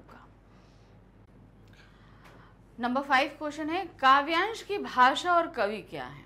अब हमने कवि कौन थे? ये तो सीधे सीधे सूरदास थे, और उनकी भाषा क्या थी? ब्रज भाषा थी। तो सिंपल हमने निकाल लिया। देखिए ये हमारा गा है। नेक्स्ट आते हैं अब प्रश्न संख्या 10 है, जिसमें हमारे पद्य पाठ यानी क्षितिज के जो पद्य खंड है यानी कि काव्य खंड है, उसमें जितने भी चैप्टर हैं उनमें से 2 प्रश्न रखे गए, दोनों ही हमें करने हैं, बहुविकल्पी हैं, 2 मार्क्स का रहेगा। पहला क्या है? लक्ष्मण ने अपने कुल की क्या विशेषताएं बताई? लक्ष्मण जी जब बता रहे थे तो उन्होंने अपने कुल की क्या क्या विशेषताएं बताई थी? हमारे कुल में बहुत वीर और बुद्धिमान व्यक्ति हुए, हम बहुत दयालु स्वभाव के हैं, हमारे कुल में देवता, ब्राह्मण, ईश्वर भक्त और गाय पर वीरता नहीं दिखाते, या इनमें से कोई नहीं। तो सही क्या है हमारा? गा। ये इन्होंने विशेषता बताई थी कि हमारे कुल में देवता, ब्राह्मण, ईश्वर भक्त और गाय पर वीरता नहीं दिखाते हैं। नंबर 2 है, उत्साह कविता में कवि ने नवजीवन वाले किसे कहा है? नवजीवन वाला क्या चीज है उत्साह कविता में? फागुन को, बादल को, धरती को, या बिजली चमकने को? तो उन्होंने नवजीवन वाले जिनको बोला है वे हैं बादल। बादल ही तो नवजीवन लेकर आ रहे हैं। जो मौसम, गर्मी के मौसम के बाद जो बादल ही वो बारिश लेकर आते हैं और सभी को नवजीवन प्रदान करते हैं, चाहे प्रकृति हो चाहे मनुष्य हो। तो सही है बादल। अब हम आ जाते हैं खंड खा पे। खंड खा में हमारा टोटल वर्णात्मक प्रश्न पूछे गए हैं, बहुत ध्यान से करिएगा, ठीक है। वर्णात्मक प्रश्न में आपको सभी आंसर्स बहुत डिटेलिंग के साथ देने हैं, और जो सबसे ध्यान रखने वाली बात है वो है वर्ड लिमिट। उस वर्ड लिमिट के अंदर ही आपको काम करना है, ये बहुत ध्यान से याद रखिएगा। तो क्या दिया है? गद्य पाठों के आधार पर निम्नलिखित 4 प्रश्नों में से किन्हीं 3 प्रश्नों के उत्तर लगभग 25 से 30 शब्दों में देने हैं। तो अब आपको करना क्या है, ये जो हमारे गद्य पाठ जो दिए गए हैं, क्षितिज बुक के जितने भी गद्य खंड के जो पाठ है उनमें से प्रश्न दिया गया है। 4 प्रश्न दिए गए हैं, 3 प्रश्नों को करना है, लेकिन 25 से 30 शब्दों के बीच में। शब्द लिमिट याद रखिएगा, 25 से 30 शब्द। यहाँ पर एक प्रश्न हमारा होगा 2 मार्क्स का, तो टोटल कितने हो गए? 6 मार्क्स का। चलिए शुरू करते हैं। सबसे पहला हमारा प्रश्न है, पान वाला एक हंसोड़ा स्वभाव का व्यक्ति है, परंतु उसके हृदय में संवेदना भी है। इस कथन के विषय में अपने विचार लिखिए। तो देखिए वो हमेशा खुश मिजाज है, हंस के आंसर देता रहता था, कैप्टन के बारे में उसने हंस के बताया, लेकिन जब उसकी मृत्यु हो जाती है और हवलदार साहब को जब वो चीज़ बता रहा होता है तो उसके आंखों में आंसू आ जाते हैं। तो पता चलता है कि वो हम हंसमुख मिजाज का था, लेकिन वो रोता है, मतलब रोता रहता है, मतलब अंदर से उसकी संवेदना है कि मतलब कोई अगर तकलीफ में है तो उसके आंसू आ जाते हैं। तो क्या है? पान वाला हंसमुख स्वभाव का व्यक्ति था, वह बात बात पर हंसता था, किंतु वो खुश मिजाज होते हुए भी उसके हृदय में संवेदना भी थी। कभी कैप्टन के प्रति कठोर टिप्पणी करने वाला पान वाला हालदार साहब को उसकी मृत्यु की सूचना देते समय भावुक हो उठता है। उसकी आंखें कैप्टन की याद करके नम हो जाती हैं, यानी कि वो उनको सोच कर ही उसकी आंखें नम हो जाती कि हाँ एक व्यक्ति था। भले आप किसी के बारे में बोलते नहीं, लेकिन संवेदना क्या है, जब उस किसी पे तकलीफ आती है तो आप उसके साथ कैसा फील करते हो, ये आपकी संवेदना होती है। नेक्स्ट है, पाठ के आधार पर बाल गोविंद भगत के मधुर गायन की विशेषताएं बताइए। बाल गोविंद भगत में भगत जी जो हैं वो बहुत अच्छा मतलब, और उसके जो मधुर गायन पे वो हमारे लेखक भी मुग्ध रहते हैं, सभी गांव वाले उनके साथ शामिल होते हैं। ये सारी विशेषताएं आपको हम बतानी है। सभी स्त्री पुरुष आदमी जितने भी हैं जब वो गायन करते हैं सब झूम उठते हैं। देखिए जब वहाँ पर धान की रुपाई हो रही होती है तो कैसे सब उनके गाने के साथ लय ताल मिलाकर सब झूम कर वहाँ पर खेतों पर रुपाई भी कर रहे होते हैं, है?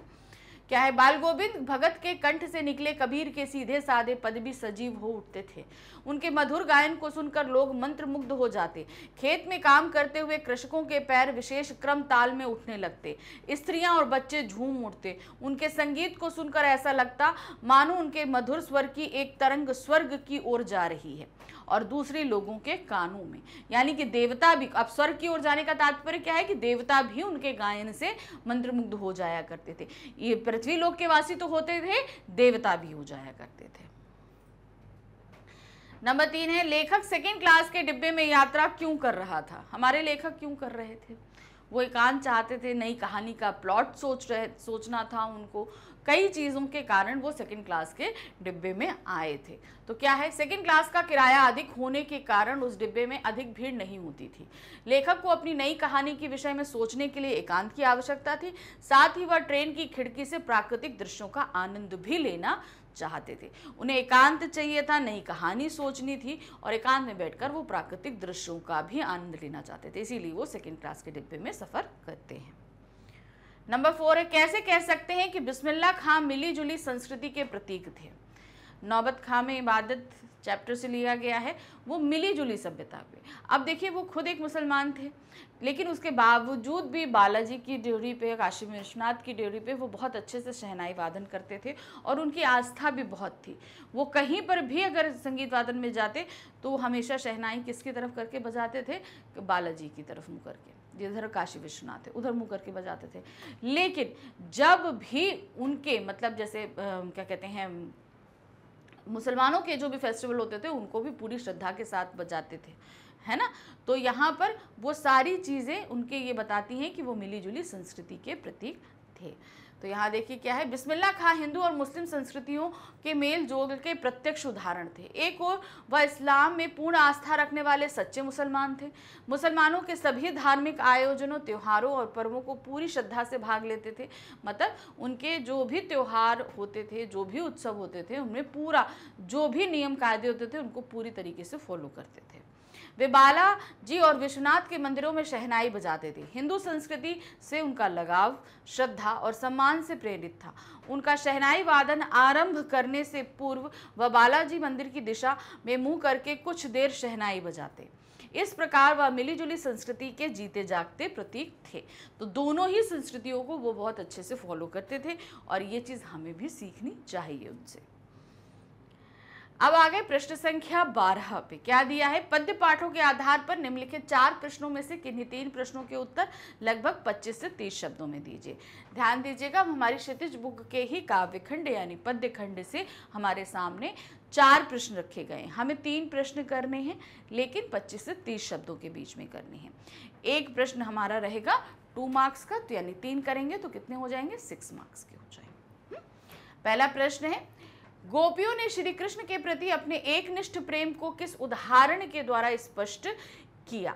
तो अब उन्होंने एकनिष्ठ प्रेम क्यों बताया कि मतलब वही उनके जीवन का सिर्फ एक ही लक्ष्य है। उन्होंने गुड़ पर चिपटी हुई चींटियों के माध्यम से, जैसे गुड़ पर चींटियां चिपक जाती हैं वो और चिपक के वो उसी को खाती रहती हैं, उसी में वो खुश रहती हैं और उसी में चिपके चिपके अपनी जान भी दे देती हैं।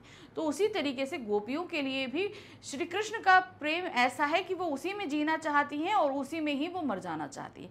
सिर्फ वही उनके लिए सब कुछ है। क्या है, गोपियों ने गुड़ से चिपकी हुई चींटियों का उदाहरण देकर श्री कृष्ण के प्रति अपने एकनिष्ठ प्रेम को अभिव्यक्त किया है। उनके अनुसार श्री कृष्ण में गुड़ सी मिठास है और भोली गोपियां सहज भाव से चींटियों के समान गुड़ से चिपकी रहना चाहती हैं। वे श्री कृष्ण के अनन्य भक्त हैं। तो गुड़ से चिपकी चींटी के माध्यम से उन्होंने अपनी बात बताई है। नेक्स्ट है, साहस और शक्ति के साथ विनम्रता हो तो बेहतर है। इस कथन पर अपने विचार करिए। राम लक्ष्मण परशुराम संवाद से ये प्रश्न लिया गया है। साहस हो, साहस मतलब बहादुरी हो, लेकिन साथ में विनम्रता हो। जैसे लक्ष्मण के अंदर साहस तो था लेकिन विनम्रता नहीं थी। इतने बड़े ऋषि मुनि परशुराम जी और उनके साथ वो जो है अपशब्द बोल रहे हैं, उन्हें बहुत सारी बातें सुना रहे हैं, ये सारी चीज़ें थी ना। तो वही चीज उन्होंने बोला, साहस तो होना चाहिए लेकिन विनम्रता के साथ में। क्या है? साहस और शक्ति एक योद्धा के अनिवार्य गुण होते हैं, किंतु यदि इनके साथ व्यक्ति में विनम्रता भी हो तो उसका व्यक्तित्व और भी प्रभावी बन जाता है। विनम्रता से अनावश्यक वाद विवाद और अप्रिय घटनाओं को रोका जा सकता है। विनम्रता के शत्रु के क्रोध पर भी विजयी पाई जा सकती है। अपने विनम्र स्वभाव से व्यक्ति सभी का सम्मान प्राप्त करता है। अब देखिए क्या हुआ था, धनुष किसने तोड़ा था? श्री राम जी ने, और बहुत गुस्सा थे परशुराम जी, बहुत ज्यादा गुस्सा थे, जिससे तोड़ा उसकी हम वध कर देंगे। लेकिन देखिए लक्ष्मण जी ने कुछ नहीं किया था, लेकिन तब भी उनके अभद्र व्यवहार के कारण परशुराम जी उनसे बहुत क्रोधित हो जाते हैं। धनुष तोड़ा श्री राम जी ने, लेकिन वही वो बोलते हैं, कितने विनम्र स्वभाव से बोलते हैं, और परशुराम जी उनके वार्तालाप से वो एकदम शांत हो जाते हैं। तो मतलब साहस हो लेकिन साथ में विनम्रता हो, तो इससे हम अपने शत्रु पर भी विजय प्राप्त कर सकते हैं। नंबर 3 है, आत्मकथा सुनाने के संदर्भ में अभी समय भी नहीं, कवि ऐसा क्यों कहता है? अब इसके कहने के कई कारण हैं। उसके पास कुछ ऐसा नहीं है कि वो बोल सके, ठीक है, कि मतलब वो लोगों को बता सके कि उसके जीवन में अभी कुछ ऐसा कुछ घटित नहीं हुआ है जिसमें वो आत्मकथा के रूप में दूसरों को सुना सके। वो अपनी पर्सनल बातों को लोगों के साथ शेयर नहीं करना चाहता है, ठीक है ना। तो कई ऐसे कारण हैं जिसके कारण उन्होंने बोला, कवि के हृदय में अनेक दुख और स्मृतियां सोई पड़ी हैं, अभी उनको याद करने का उचित समय नहीं है। यदि वे सोई स्मृतियों को जगाएगा तो हृदय को पीड़ा ही पहुंचेगी। इसीलिए कवि कहता है अभी समय भी नहीं है, उनकी मौत वृथा सोई हुई है। यानी कि जो उनकी तकलीफ है वो अभी सोई हुई है, अभी समय नहीं है कि मैं उनको जागृत करूं और खुद भी तकलीफ पाऊं और लोगों को भी दूं। इसलिए अभी समय वो नहीं आया है कि मैं अपनी व्यथा जो है आत्मकथा के रूप में दूसरों को सुनाऊं। प्रश्न संख्या 4 है, फसल नदियों के पानी का जादू, हाथों के स्पर्श की गरिमा और महिमा है। महिमा तथा मिट्टी का गुण धर्म किस प्रकार है, स्पष्ट कीजिए। अब फसल जो है, कोई भी फसल है, किसानों के हाथों का जादू होता है। अब यहाँ पर स्पर्श होता है, पानी बहुत सारा पड़ता है, उसके जादू से निखरती है। इन सारी ही चीज़ों से मिला जुला कर जो है फसल तैयार होती है। कोई एक चीज़ जो है वो फसल को तैयार नहीं करती। ये नहीं कि खाली किसानों ने तैयार कर दिया, भाई मिट्टी अच्छी नहीं होगी तो फसल तैयार नहीं होगी, पानी नहीं मिलेगा तो फसल तैयार नहीं होगी, अच्छा वातावरण यानी कि सूरज की किरणें अच्छे प्रभाव से नहीं पड़ेंगी तो फसल तैयार नहीं होगी। तो सब ये क्या है, आपको सामूहिकता का बोध करा रहे हैं कि ये सभी मिलजुल कर एक अच्छी फसल का निर्माण करते हैं। फसल बिना पानी के ना तो उग सकती है, ना बढ़ सकती है और ना पक सकती है। इनमें एक नहीं अनेक व्यक्तियों का परिश्रम तथा उनके हाथों के श्रम के साथ साथ बीज, खाद व मिट्टी का भी योगदान होता है। यदि ये सब नहीं रहेगा तो बीज का ना तो अंकुर बनेगा, ना फसल, ना और ना दाना। अतः फसल इनकी गरिमा एवं महिमा के साथ साथ मिट्टी का गुणधर्म भी है। अब आते हैं प्रश्न संख्या 13। प्रश्न संख्या 13 में हमसे पूछा गया है हमारी हिंदी की पूरक पुस्तिका कृतिका भाग 2 से। क्या दिया है, पूरक पाठ्य पुस्तक के पाठों पर आधारित निम्नलिखित 3 प्रश्नों में से किन्हीं 2 प्रश्नों के उत्तर लगभग 50 से 60 शब्दों में हमको देने हैं। तो जो पूरक पुस्तिका है हमारी कृतिका, उसमें से 3 प्रश्न रखे गए हैं, 2 प्रश्नों को हमें करना है लेकिन 50 से 60 शब्दों में। तो बहुत सावधानी से इसको करेंगे और ये हमारा रहेगा 4 मार्क्स का एक प्रश्न, ठीक है। कितना है, 2 प्रश्न करने हैं तो 4 मार्क्स का एक प्रश्न रहेगा।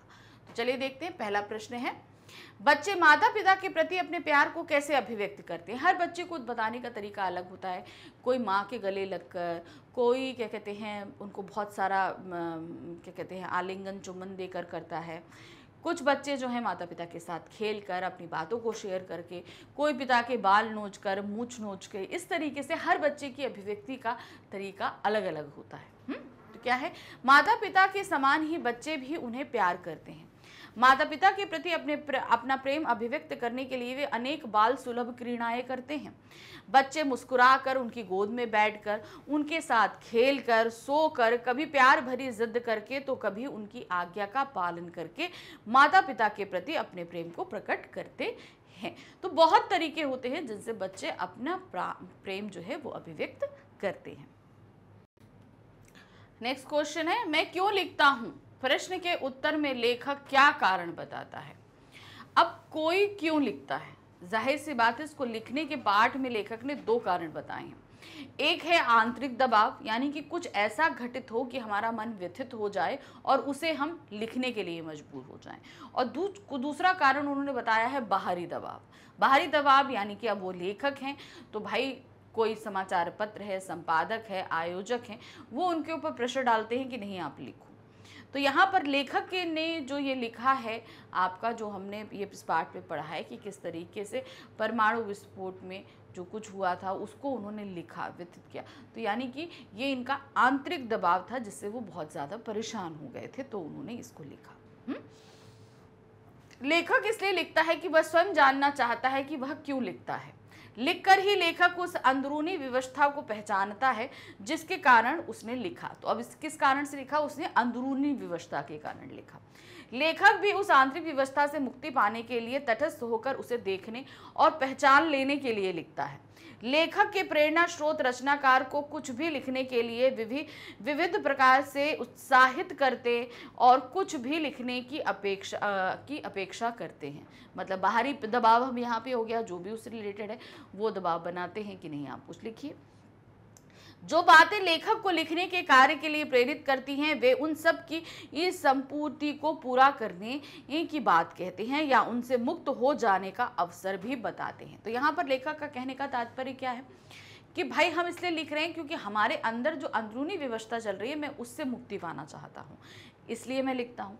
और बाहरी प्रेशर से भी मुक्ति पाना चाहता हूँ, इसलिए लिखता हूँ। तो यहाँ पर उनके लिखने के ये दो कारण थे जिसको उन्होंने यहाँ व्यक्त किया है। नेक्स्ट आते हैं, गंतोक को मेहनतकश बादशाहों का शहर क्यों कहा जाता है? क्योंकि वहाँ पर पहाड़ों पर जीवन बहुत ही ज़्यादा डिफिकल्ट है भाई। आप यहाँ पर मतलब जो है पानी लेना भी है तो बहुत नीचे जाना है, बर्फ़ है, पहाड़ हैं, चलने पड़ेंगे। वहाँ पे लोगों को जो काम मिलता है वो भी बहुत डेंजरस होता है। तो इसीलिए यहाँ पर क्या बोला है? मेहनत का बादशाहों का शहर। स्थितियाँ बहुत विपरीत होती हैं मानव जीवन के लिए। गंतोक एक सुरमय रमणीय और पर्वतीय स्थल है जहाँ की सुबह, शाम और रात अत्यंत मनोहारी प्रतीत होती है। यहाँ के निवासियों ने दिन रात कठिन परिश्रम करके इस शहर को यह सुंदर रूप प्रदान किया है। मेहनतकश लोग विपरीत परिस्थितियों में रहते हुए भी अपनी आजीविका चलाने के लिए कठोर परिश्रम करते हैं, इसीलिए गंतोक को मेहनतकश बादशाहों का शहर कहा गया है। तो मतलब बहुत सुंदर शहर है। इसको शहर का निर्माण किसने किया? यहाँ के लोगों ने किया।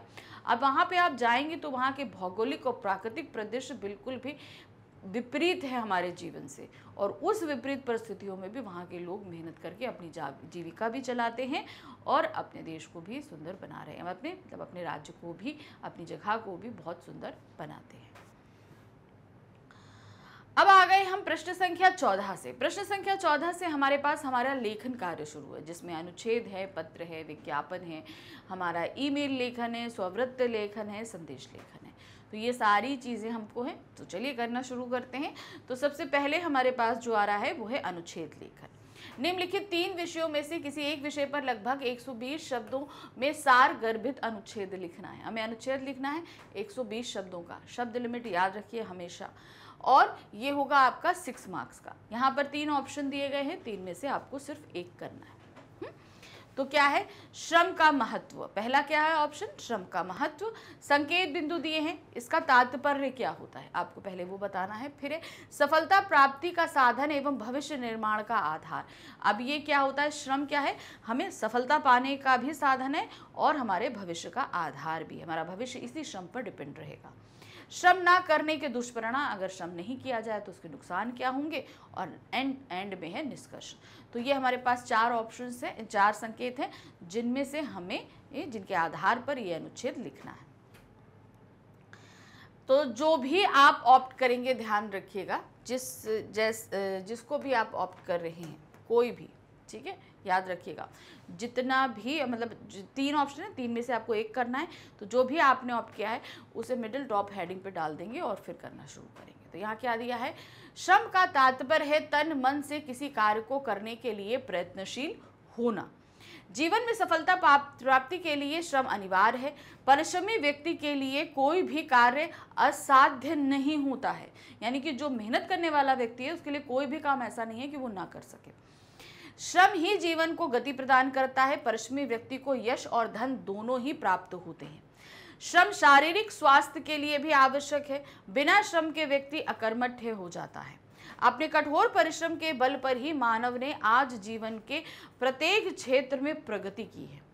अपने लक्ष्य की प्राप्ति के लिए विद्यार्थियों को लहरों की तरह निरंतर प्रवाहमान अर्थात कर्मशील रहना होगा। निष्कर्षतः श्रम ही जीवन का आधार है। कहा भी गया है, श्रमेण लभ्यम संकल्पम ना श्रमेण बिना कदाचित।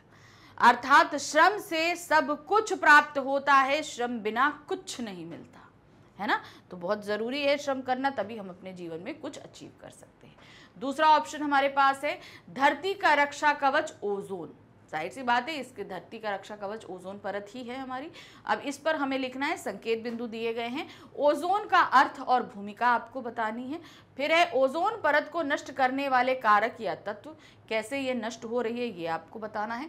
फिर है इसको हम कैसे, इसकी रक्षा का उपाय, इस परत को हम कैसे रक्षा कर सकते हैं। और अंत में निष्कर्ष क्या है, धरती का रक्षा कवच ओजोन। तो ध्यान रखिए, ये कोई भी चीज़ हमारी धरती है, उसको आप सभी को पता है कि उसका रक्षा कवच अगर वो नहीं होगी तो बाहर से बहुत सारी ऐसी चीज़ें आएंगी जिसके कारण हमारी पृथ्वी को बहुत नुकसान पहुंचेगा। सूर्य की जो पराबैंगनी किरणें होती है, अगर डायरेक्ट पृथ्वी पे पड़े तो बहुत हार्मफुल होती है। ओजोन ऑक्सीजन के 3 परमाणुओं से मिलकर बनने वाली एक गैस है जो वायुमंडल में एक पतली और पारदर्शी परत के रूप में पाई जाती है। ओजोन परत धरती के लिए एक सुरक्षा कवच का कार्य करती है। यह सूर्य से आने वाली पराबैंगनी किरणों से मानव, जीव जंतुओं और वनस्पतियों की रक्षा करती है, हम सभी की रक्षा करती है। ग्लोबल वार्मिंग के कारण यह परत धीरे धीरे नष्ट हो रही है। धरती पर बढ़ता प्रदूषण, कार्बन गैस, वृक्षों का अंधाधुंध कटाव और वाहनों और फैक्ट्रियों से निकलने वाली कार्बन मोनोऑक्साइड गैस इसके क्षरण का प्रमुख कारण है, जिसके दुष्प्रभाव स्वरूप अनेक गंभीर बीमारियां हो सकती हैं। ओजोन क्षरण को रोकने के लिए वाहनों का उचित रखरखाव, पर्यावरण अनुकूल उर्वरकों का प्रयोग और वृक्षारोपण आदि प्रमुख उपाय अपनाने होंगे। तो यहाँ पर हम उनका रक्षा कैसे कर सकते हैं, हमें ये निम्न उपाय जब हम अपनाएंगे तो उनकी रक्षा हो जाती है। अब हमारे पास हमारा तीसरा ऑप्शन है संयुक्त परिवार आज की मांग। आप सभी को पता है आजकल न्यूक्लियर फैमिलीज का बहुत ज़्यादा चलन है। पहले हुआ करते थे आपके जॉइंट फैमिलीज, तो यहाँ पर क्या पूछा गया, संयुक्त परिवार अर्थात आपकी जॉइंट फैमिलीज आज के समय की मांग है, ये आपको बताना है। भूमिका, परिवार के प्रकार, संयुक्त परिवार के लाभ एवं एकल परिवार से तुलना और निष्कर्ष, ये 4 संकेत बिंदु हैं जिसके आधार पर इसको आपको बताना है। क्या दिया है, सबसे पहले मिडिल टॉप हेडिंग दे देंगे, संयुक्त परिवार आज की मांग। शुरू करेंगे, एक परिवार जिसमें एक से अधिक पीढ़ियों के लोग एक ही घर में मिलजुल कर रहते हैं संयुक्त परिवार कहलाता है। एक पीढ़ी जैसे दादा दादी हो गए, फिर उनके बच्चे हो गए, फिर उनके बच्चे हो गए, तो ये सभी जब मिलजुल कर एक साथ रहते हैं तो ये संयुक्त परिवार कहलाता है। इससे परिवार का वरिष्ठ सदस्य घर का मुखिया होता है, वही परिवार के सभी सदस्यों के कार्यों का विभाजन और उनके सुरक्षित रहने की व्यवस्था करता है। संयुक्त परिवार के सभी सदस्य आर्थिक रूप से सुरक्षित रहते हैं और बच्चे भी वृद्धजनों के संरक्षण में अच्छे संस्कार प्राप्त करते हैं। आज पाश्चात्य संस्कृति के प्रभाववश एकल परिवारों की स्थापना और संयुक्त परिवारों का तेजी से विघटन हो रहा है। मतलब संयुक्त परिवार अब कब देखने को मिलते हैं, एकल परिवार यानी कि न्यूक्लियर फैमिलीज बहुत ज्यादा देखने को मिलती हैं। धनोपार्जन में व्यस्त माता पिता के बच्चे अकेले रहते हुए बुरी आदतों और मानसिक रोगों का शिकार हो रहे हैं। जहां एक और पति पत्नी अहं का टकराव होने से अवसादग्रस्त हो रहे हैं, वहीं दूसरी ओर वृद्धों को भी उचित संरक्षण प्राप्त नहीं हो पा रहा है। ऐसे में हमारी संस्कृति की अनमोल परंपरा हमारे संयुक्त परिवार आज की मांग है। तो जहां वृद्धों को जो है वो युवाओं की ज़रूरत है, वहीं युवाओं को भी इन वृद्धों की सख्त ज़रूरत है। इसलिए जब एक दूसरे की ज़रूरत है तो हमें संयुक्त परिवार में ही रहना चाहिए। आज की संस्कृति हमें ये बताती है। अब आते हैं प्रश्न संख्या 15 में। प्रश्न संख्या 15 में हमारे सामने 2 पत्र दिए गए हैं, दोनों में से एक पत्र हमको यहाँ पर करना है। तो क्या दिया गया, ये होगा हमारा 5 मार्क्स का। तो पहला पत्र पढ़ते हैं। नगर विकास प्राधिकरण के सचिव को अपनी कॉलोनी में एक पार्क विकसित कराने हेतु एक पत्र लगभग 100 शब्दों में हमें लिखना है। अब किसको लिखना है, नगर विकास प्राधिकरण को लिखना है। और ये 100 शब्दों में होना चाहिए। शब्द लिमिट हमेशा याद रखना, 100 शब्दों में बोली गई है तो 100 शब्दों में ही आपको ये काम करना है, ज़्यादा नहीं, बहुत लंबा नहीं करना। तो शुरू करेंगे। सेवा में सचिव, नगर निगम विकास प्राधिकरण, लखनऊ उत्तर प्रदेश। ठीक है, जिसको हम पत्र लिख रहे हैं वो पहले। फिर दिनांक वही रहेगी जिस तारीख को आप ये पत्र लिख रहे हैं, ध्यान रखिएगा। फिर आते हैं, ये एक औपचारिक पत्र है तो सीधे सीधे विषय आ जाएगा, कॉलोनी के पार्क के विकास हेतु। अब आते हैं सम्माननीय शब्दों के साथ इसको शुरू करेंगे। महोदय, इस पत्र के माध्यम से मैं आपका ध्यान राजीव नगर क्षेत्र स्थित मुख्य पार्क की ओर आकर्षित कराना चाहता हूं। यह एकमात्र ऐसा पार्क है जो आसपास स्थित लगभग 500 कॉलोनियों के बच्चों और निवासियों को की सार्वजनिक स्वास्थ्य मनोरंजन, लगभग 5 कॉलोनियों के बच्चों और निवासियों की सार्वजनिक, अब ध्यान रखिएगा आसपास की कितनी 5 कॉलोनियां हैं, 5 कॉलोनियों के जितने भी बच्चे हैं, वो जितने भी वहाँ के लोग हैं, उनके स्वास्थ्य मनोरंजन सभी का एकमात्र सहारा है एवं खेलकूद संबंधी आवश्यकताओं को पूर्ण करता है, सिर्फ एक वो पार्क। किंतु पिछले कुछ महीनों से इस पार्क की दशा बहुत खराब होती जा रही है। यहाँ लगी हुई घास बिल्कुल सूख चुकी है तथा पार्क के बीच में स्थित फव्वारे के कुंड में भरा हुआ पानी बहुत दूषित और दुर्गंध युक्त हो गया है। पार्क में लगे टूटे फूटे झूले मानो किसी दुर्घटना को आमंत्रण दे रहे हैं। महोदय, घनी बस्तियों और कॉलोनियों में रहने वाले लोगों के लिए पार्क एक वरदान के समान होता है। अतः आपसे निवेदन है कि शीघ्र अतिशीघ्र इस पार्क को पुनः विकसित करवा के इस क्षेत्र के निवासियों को उपकृत करने की कृपा करें। हम आपके आभारी रहेंगे। तो ये हमने बताया कि पार्क की दशा खराब है, आपको उसको सुधारना है। आसपास की 5 जो कॉलोनी है वो उसी पर डिपेंड है, तो ये बहुत ज़रूरी है। अब नीचे भवदीय लिख के अपना नाम, आ बासा काखा का मत लिखिएगा, हमेशा अपना नाम लिखिएगा। ठीक है, फिर उसके बाद आप वो एरिया दे देंगे, आपने कहाँ से लिखा है, बस खत्म हो जाएगा। अब यहाँ पर आपके लिए ये एरिया देना क्यों ज़रूरी है, क्योंकि आप अपने एरिया का पार्ट डेवलप कराना चाह रहे हैं, इसलिए उस एरिया का यानी आपको अपना इनिशियल एड्रेस यानी एरिया का पता देना पड़ेगा कि आप किस एरिया का पार्ट डेवलप कराना चाह रहे हैं। अब आते हैं दूसरा पत्र। अपने बड़े भाई को सेना में उच्च पद प्राप्त करने की बधाई देते हुए एक पत्र लगभग 100 शब्दों में लिखना है। अब आपको जो ध्यान रखना है, ये एक अनौपचारिक पत्र है, तो जब इसकी शुरुआत करते हैं तो सबसे पहले हम अपना एड्रेस यहाँ पर देते हैं। तो क्या है, कमरा नंबर 22, नवोदय छात्रावास, नई दिल्ली, दिनांक 15 मई 2000। तो जो जिस दिन भी आप लेटर लिखोगे डेट वही रहेगी। फिर आते हैं, अब चूंकि अनौपचारिक है तो विषय तो उसमें रहता नहीं। बड़ा भाई है तो आदरणीय, ये भाई साहब यहाँ पर, क्योंकि बड़े भाई हैं इसलिए हम ऐसे आदरणीय बोलेंगे। फिर है सादर प्रणाम, आज ही आपके पत्र से आपके सेना में उच्च पद पर नियुक्ति का सुखद समाचार प्राप्त हुआ। पत्र पढ़ते ही मेरा मन प्रसन्नता से भर गया। आखिर आपकी मेहनत रंग लाई और आपका वह सपना पूरा हो गया जिसकी आपको वर्षों से आकांक्षा थी। इस अवसर पर मेरी ओर से हार्दिक बधाई स्वीकार कीजिए। मैं आपके उज्जवल भविष्य की कामना करता हूँ तथा ईश्वर से प्रार्थना करता हूँ कि आप अपने इस दायित्व को सफलतापूर्वक निभाएंगे।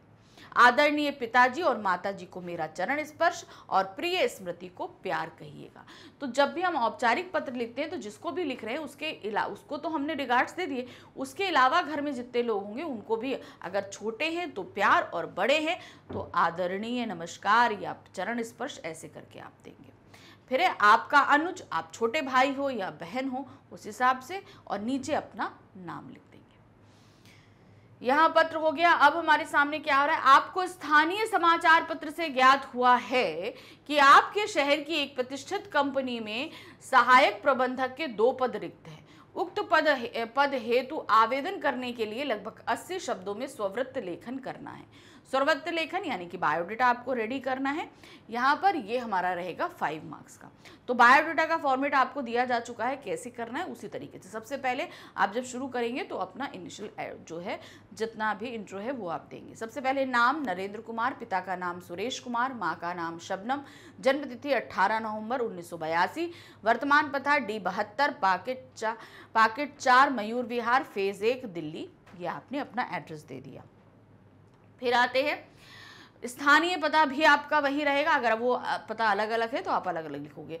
टेलीफोन नंबर दे देंगे, मोबाइल नंबर दे देंगे और ईमेल एड्रेस दे देंगे। ठीक है, ईमेल एड्रेस हमने यहाँ पर दे दिया इस तरीके से। फिर उसके बाद आपकी सीधे सीधे शैक्षणिक योग्यताएं आएंगी। शैक्षणिक योग्यताएं हमेशा आप तालिका बनाकर ही देंगी, कभी भी ऐसा नहीं कि आपने रफली लिख दिया, ऐसा काम नहीं करना, हमेशा तालिका बना के देना। तो शैक्षणिक योग्यताओं में आप जो है सबसे पहले क्लास, किस सन में आपने किया, विद्यालय, बोर्ड, महाविद्यालय, विषय, श्रेणी और प्रतिशत, ये आपके जो है डाइवर्जेंस रहेंगे तालिका के, आप इस हिसाब से काम करोगे। तो नंबर 1 है आपका 10वीं कक्षा, तो हमेशा 10th बोर्ड से ही आप स्टार्ट करोगे। आपने कब दिया, 1997 यानी कि 1997 में। राजकीय विद्यालय CBSE से, अंग्रेजी, हिंदी, विज्ञान, गणित और सामाजिक विज्ञान आपके विषय रहे। आपने प्रथम श्रेणी में उत्तीर्ण किया और 93% मार्क्स आए। फिर आते हैं उसके बाद आपने 12वीं यानी कि 12th किया 1999 में। CBSE से किया है आपने अंग्रेजी, भौतिक, रसायन विज्ञान, जीव विज्ञान, गणित, ये आपके सब्जेक्ट्स थे। यहाँ पर प्रथम श्रेणी में प्राप्त किया आपने, 95% आपके मार्क्स थे। फिर आते हैं आपने किया BSc 2002 में। कब किया, 2002 में BSc किया, हिंदू कॉलेज दिल्ली विश्वविद्यालय दिल्ली से। ये यहाँ पर आपने कंप्यूटर साइंस से किया है, प्रथम श्रेणी में 84% मार्क्स आए हैं। फिर आपने MBA किया 2004 में आदर्श इंस्टीट्यूट ऑफ मैनेजमेंट से, प्रथम श्रेणी में प्राप्त किया, 85% मार्क्स आपके आए थे। तो ये आपकी योग्यताएं हो गई। अब इसके अलावा कुछ और योग्यताएं हों तो वो आप दे सकते हो, जैसे कंप्यूटर का अच्छा ज्ञान है और अभ्यास भी है, आप उसकी बहुत अच्छी से करते हैं। MS ऑफिस तथा इंटरनेट आप अच्छी से चला लेते हैं। फ्रांसीसी भाषा का कार्य योग्य ज्ञान है, तो आप यहाँ पर फ्रांसीसी भाषा में कार्य भी कर लेते हैं और अच्छी खासी इस भाषा का आपको ज्ञान है। फिर है उपलब्धियाँ, इसके अलावा आपने बहुत कुछ अचीवमेंट है, आपने कुछ पुरस्कार प्राप्त किए हों, कुछ भी हो वो आप यहाँ दे सकते हो। अखिल भारतीय वाद विवाद प्रतियोगिता वर्ष 2001 में प्रथम पुरस्कार आपने प्राप्त किया। राजीव गांधी स्मारक निबंध प्रतियोगिता में 2002 में प्रथम पुरस्कार प्राप्त किया। विद्यालय और महाविद्यालय क्रिकेट टीमों के आप कप्तान रहे हैं। ये सारी चीज़ें आप जब बायोडाटा में देते हो तो ये आपको कंपनी, जैसे आप कप्तान रहे तो आपको जो है टीम स्पिरिट, आप लोगों को, कई सारे लोगों को लेकर काम कर सकते हो। वाद विवाद में आपने अच्छा अगर किया है तो इसका मतलब है आप बात करने में बहुत अच्छे चतुर हो, तो लोगों से बात निकलवाने में आप ज़्यादा कारगर रहोगे जब आप उनकी कंपनी में काम करोगे। फिर निबंध प्रतियोगिता यानी कि आप लिखने में बहुत अच्छे हो। तो ये सारी योग्यताएं आपको कहीं ना कहीं जॉब दिलाने में हेल्प करती हैं। फिर एक कार्योत्तर गतिविधियां और अभिरुचियां, इसके अलावा आपको और क्या क्या शौक है, आपकी हॉबीज क्या है। उद्योग व्यापार संबंधी पत्रिकाओं और अखबारों का नियमित पाठन करते हैं, देश भ्रमण का शौक है, इंटरनेट सर्फिंग करते हैं आप, फुटबॉल और क्रिकेट में अभिरुचि है। ये सारी आपकी हॉबीज हो गई, आपको जो जो चीज़ें यहाँ पर पसंद है। फिर है वैसे सम्मानित व्यक्तियों का विवरण जो उम्मीदवार के व्यक्तित्व और उपलब्धियों से परिचित हो। तो जब भी हम स्ववृत्त तैयार करते हैं तो हमें उन लोगों के बारे में बताना पड़ता है जो हमें जानते हो, और जिससे अगर जिस कंपनी में हम आवेदन दे रहे हैं अगर वो लोग हमारे बारे में जानना चाहें तो इन लोगों से संपर्क कर सकते हैं। तो वो सम्मानित लोग कौन है जिनको आपने दिया है? श्री जे रामानाथन, निदेशक Adarsh institute of management Lodhi estate Nai Delhi में। ठीक है। फिर आते हैं दूसरे हैं श्री देवेंद्र गुप्ता, प्राध्यापक marketing Adarsh institute of management Lodhi estate Nai Delhi में। इन दो लोगों के आपने पद दे दिए कि अगर आप मेरे बारे में कुछ पता करना चाहते हैं तो इन लोगों से संपर्क कर सकते हैं। फिर आते हैं, आप नीचे अपना नरेंद्र हस्ताक्षर करके खत्म कर देंगे, ये आपका बायोडाटा हो जाएगा। ठीक। अब आते हैं अथवा करके हमें एक ईमेल लिखना है, या तो आप स्ववृत्त तैयार करिए या ईमेल लिखिए। अब ये ईमेल हमें जो मिले ये भी 5 मार्क्स का रहेगा। किसी पाठ्यक्रम विवरण के संबंध में जानकारी प्राप्त करने के लिए ईमेल लिखिए। आप किसी उसका सिलेबस पता करना चाहते हैं तो उसके लिए आप ईमेल कर रहे हो। ठीक है। तो यहाँ पर आपने क्या लिखा है, आपने जो है फॉर्म अपना दे दिया। अपना जो भी ईमेल हमेशा जब भी तैयार करोगे अपने नाम के अकॉर्डिंग ही तैयार करना। फिर उसे आप जिसको भी भेजेंगे वहाँ पर लिख देंगे जिस भी जगह का आप सिलेबस पता करना चाहते हैं। आप जैसे NCR CBSE का करना चाहते हैं, आप अपने स्कूल में किसी का सिलेबस प्राप्त करना चाहते हैं तो उस हिसाब से आप मेल करेंगे। फिर उसके बाद अगर आप उसको कई लोगों के पास भेज रहे हैं तो CC लिख के देंगे और उसी के आगे दिनांक लिख देंगे। फिर आते हैं विषय है पाठ्यक्रम विवरण के संबंध में। आप पाठ्यक्रम विवरण के संबंध में लिख रहे हैं, कैसे लिखेंगे? माननीय महोदय, मैं माधुरी वैश्य दयालबाग एजुकेशन इंस्टीट्यूट में हिंदी विषय की शोध छात्रा हूँ। मैं आपके संस्थान में कंप्यूटर विज्ञान में डिप्लोमा करना चाहती हूँ। पाठ्यक्रम से संबंधित जानकारी हेतु वो आप मुझे पाठ्यक्रम की विवरणिका की एक प्रति भेज दीजिए। आपके इस सहयोग से मुझे पाठ्यक्रम को समझने में सहायता मिलेगी। धन्यवाद। शोधार्थी माधुरी वैश्य, दयालबाग एजुकेशनल कॉलेज, आगरा। तो इस तरीके से आप जो है कहीं से भी किसी कॉलेज का, स्कूल का, कहीं से भी आप प्राप्त करना चाहते हैं तो इस तरीके से देंगे। नेक्स्ट आते हैं नंबर 17 क्वेश्चन है, ये हमारे प्रश्न पत्र का आखिरी प्रश्न है। यहाँ पर क्या दिया गया है, आपको एक विज्ञापन है और एक संदेश है, इन दोनों में से कोई एक चीज़ आपको करनी है। ये आपका रहेगा 4 मार्क्स का। तो क्या है, जल संरक्षण हेतु जागरूक करने हेतु वो जल संसाधन मंत्रालय की ओर से जनहित में जारी एक आकर्षक विज्ञापन लगभग 60 शब्दों में हमें तैयार करना है। अब विज्ञापन कौन इशू कर रहा है, आपको जल संसाधन मंत्रालय की तरफ से इशू हो रहा है। आपको जल संरक्षण हेतु लोगों को जागरूक करने के लिए एक बनाना है। कैसे बनाएंगे, सबसे पहले एक आप बॉक्स या रेक्टेंगल कुछ भी एक जो है फिगर बना लेंगे, उसके अंदर इसको बनाएंगे। तो क्या है, जल है तो कल है। भाई जाहिर सी बात है कोई कैप्शन हमें देना पड़ता है, टैगलाइन जिसको हम बोलते हैं वो हम यहाँ पर देंगे। फिर है, पानी की हर बूंद अनमोल, भूल न जाओ इसका मूल। आज जो जल न बचाएगा तो कल प्यासे रह जाओगे। पृथ्वी की सतह पर जो 2/3 जल है उसमें से बहुत कम मात्रा में ही पीने योग्य शेष है, यानी कि बहुत कम पानी है जो पीने, भाई पृथ्वी पे तो बहुत सारा पानी है लेकिन पीने योग्य तो कम ही है, तो वो आपने बताया है। फिर आप कुछ पिक्चर बना दो, कोई भी फिगर पानी से रिलेटेड, तो इजी है, बन सकती है, बना देंगे। फिर है, जल बचाएं अपना जीवन बचाएं। जल संसाधन मंत्रालय भारत सरकार द्वारा जनहित में जारी। अब जिसके द्वारा इशू हो रहा है वो नीचे हम यहाँ पर दे दिया किसने इस जो है विज्ञापन को लिखवाया है। नेक्स्ट आते हैं, नववर्ष की बधाई देते हुए अपने चाचा जी को लगभग 60 शब्दों में एक संदेश लिखना है। विज्ञापन करिए या संदेश लेखन करिए, तो दोनों में से आपको एक करना है। तो सबसे पहले संदेश लिखते समय आपको एक रेक्टेंगल बॉक्स बना लेना है पूरा। जब आप इस बॉक्स को बना लेंगे उसके बाद क्या करना है आपको, यहाँ पर आप लिखेंगे शुभकामना संदेश। फिर उसके बाद जिस डेट को है वो लिखेंगे, समय लिखेंगे। फिर चाचा जी को लिख रहे हैं वो करेंगे। आपको सपरिवार नूतन वर्ष, अब नूतन वर्ष जो भी वर्ष है आपका वहाँ पर लिखेंगे कि शुभकामनाएं और हार्दिक बधाई। नूतन वर्ष नया अभिनंदन, नव युग की है बेला आई, महके फूल खिले वन उपवन, कलियां भी लेती अंगड़ाई। फिर अब यहाँ पर क्या है, अंधकार मुक्त हो जाए जगिए किरणें यह संदेशा लाई, नव वर्ष में सभी सुखी हों देते हम सब यही बधाई। यह वर्ष आपके जीवन में सुख, समृद्धि, यश, प्रसन्नता और सफलता लेकर आए। आपके सुखद भविष्य की मंगल कामना के साथ सुयश और स्वाति। तो यह आपने यहाँ पर पूरा संदेश लिख दिया। तो इस तरीके से लिखेंगे। संदेश का मेन जो चीज़ रहती है, आपको फॉर्मेट याद रखना है, क्या चीज़ कहाँ पर और कैसे कैसे लिखी जाएगी, और साथ ही वर्ड लिमिट याद रखनी है। तो इस संदेश के साथ हमारा ये पूरा प्रश्न पत्र यहाँ समाप्त होता है। तो यहाँ पर प्रश्न पत्र संख्या 7 हमने कंप्लीट कर ली है। सैम्पल पेपर हमारा 7 कंप्लीट हो चुका है। अभी और भी हम पेपर्स लेकर आएंगे और साथ साथ में सॉल्व करेंगे। याद रखिए, जितना आप सॉल्व करेंगे वो आपके लिए उतना अच्छा होगा। मैग्नेट ब्रेन्स अब आपके लिए लेकर आ रहा है बुक्स और ई बुक्स। ये बुक्स आपको मिल रही हैं किंडरगार्टन से लेकर क्लास 12 तक के सभी सब्जेक्ट्स के लिए, जितने भी सब्जेक्ट्स हैं सभी के लिए। इन्हें अलग अलग कैटेगरीज में आपके लिए रेडी किया गया है। जैसे कोई भी चैप्टर जब कहीं पे हम शुरू करते हैं तो सबसे पहले हम डिटेल एक्सप्लेनेशन पढ़ते हैं। तो हमारे पास सबसे पहली बुक जो हमारी रहेगी वो क्या है, डिटेल एक्सप्लेनेशन। उसमें सभी चैप्टर के डिटेल एक्सप्लेनेशन रहेंगे, तो वो एक हो जाएगी हमारी थ्योरी बुक। उसके बाद हम एनसीईआरटी सोल्यूशन करते हैं तो एक बुक हमारे पास हो जाएगी एनसीईआरटी सोल्यूशन बुक। फिर हम एमसीक्यूज़ करते हैं, एक बुक एमसीक्यूज़ बुक हो गई। तो इस तरह अलग अलग कैटेगरीज में जैसे हम पढ़ते हैं, जैसे स्टेप में जितने जितने स्टेप्स में, उसी स्टेप में हमारे पास बुक भी रेडी है। उन्हें प्राप्त करने के लिए नीचे डिस्क्रिप्शन बॉक्स में एक लिंक दिया गया है, उस लिंक को ओपन करिए। उसमें एक फॉर्म है, फिल करिए, सबमिट करिए। जैसे ही आप सबमिट करेंगे हमारा एक टीम मेंबर आपसे जल्द ही कॉन्टेक्ट करेगा इसके लिए। तो फटाफट ये बुक प्राप्त करिए और जल्दी से अपनी पढ़ाई बहुत अच्छे से करिए। तो नेक्स्ट पेपर के लिए फिर से मिलेंगे। Bye bye.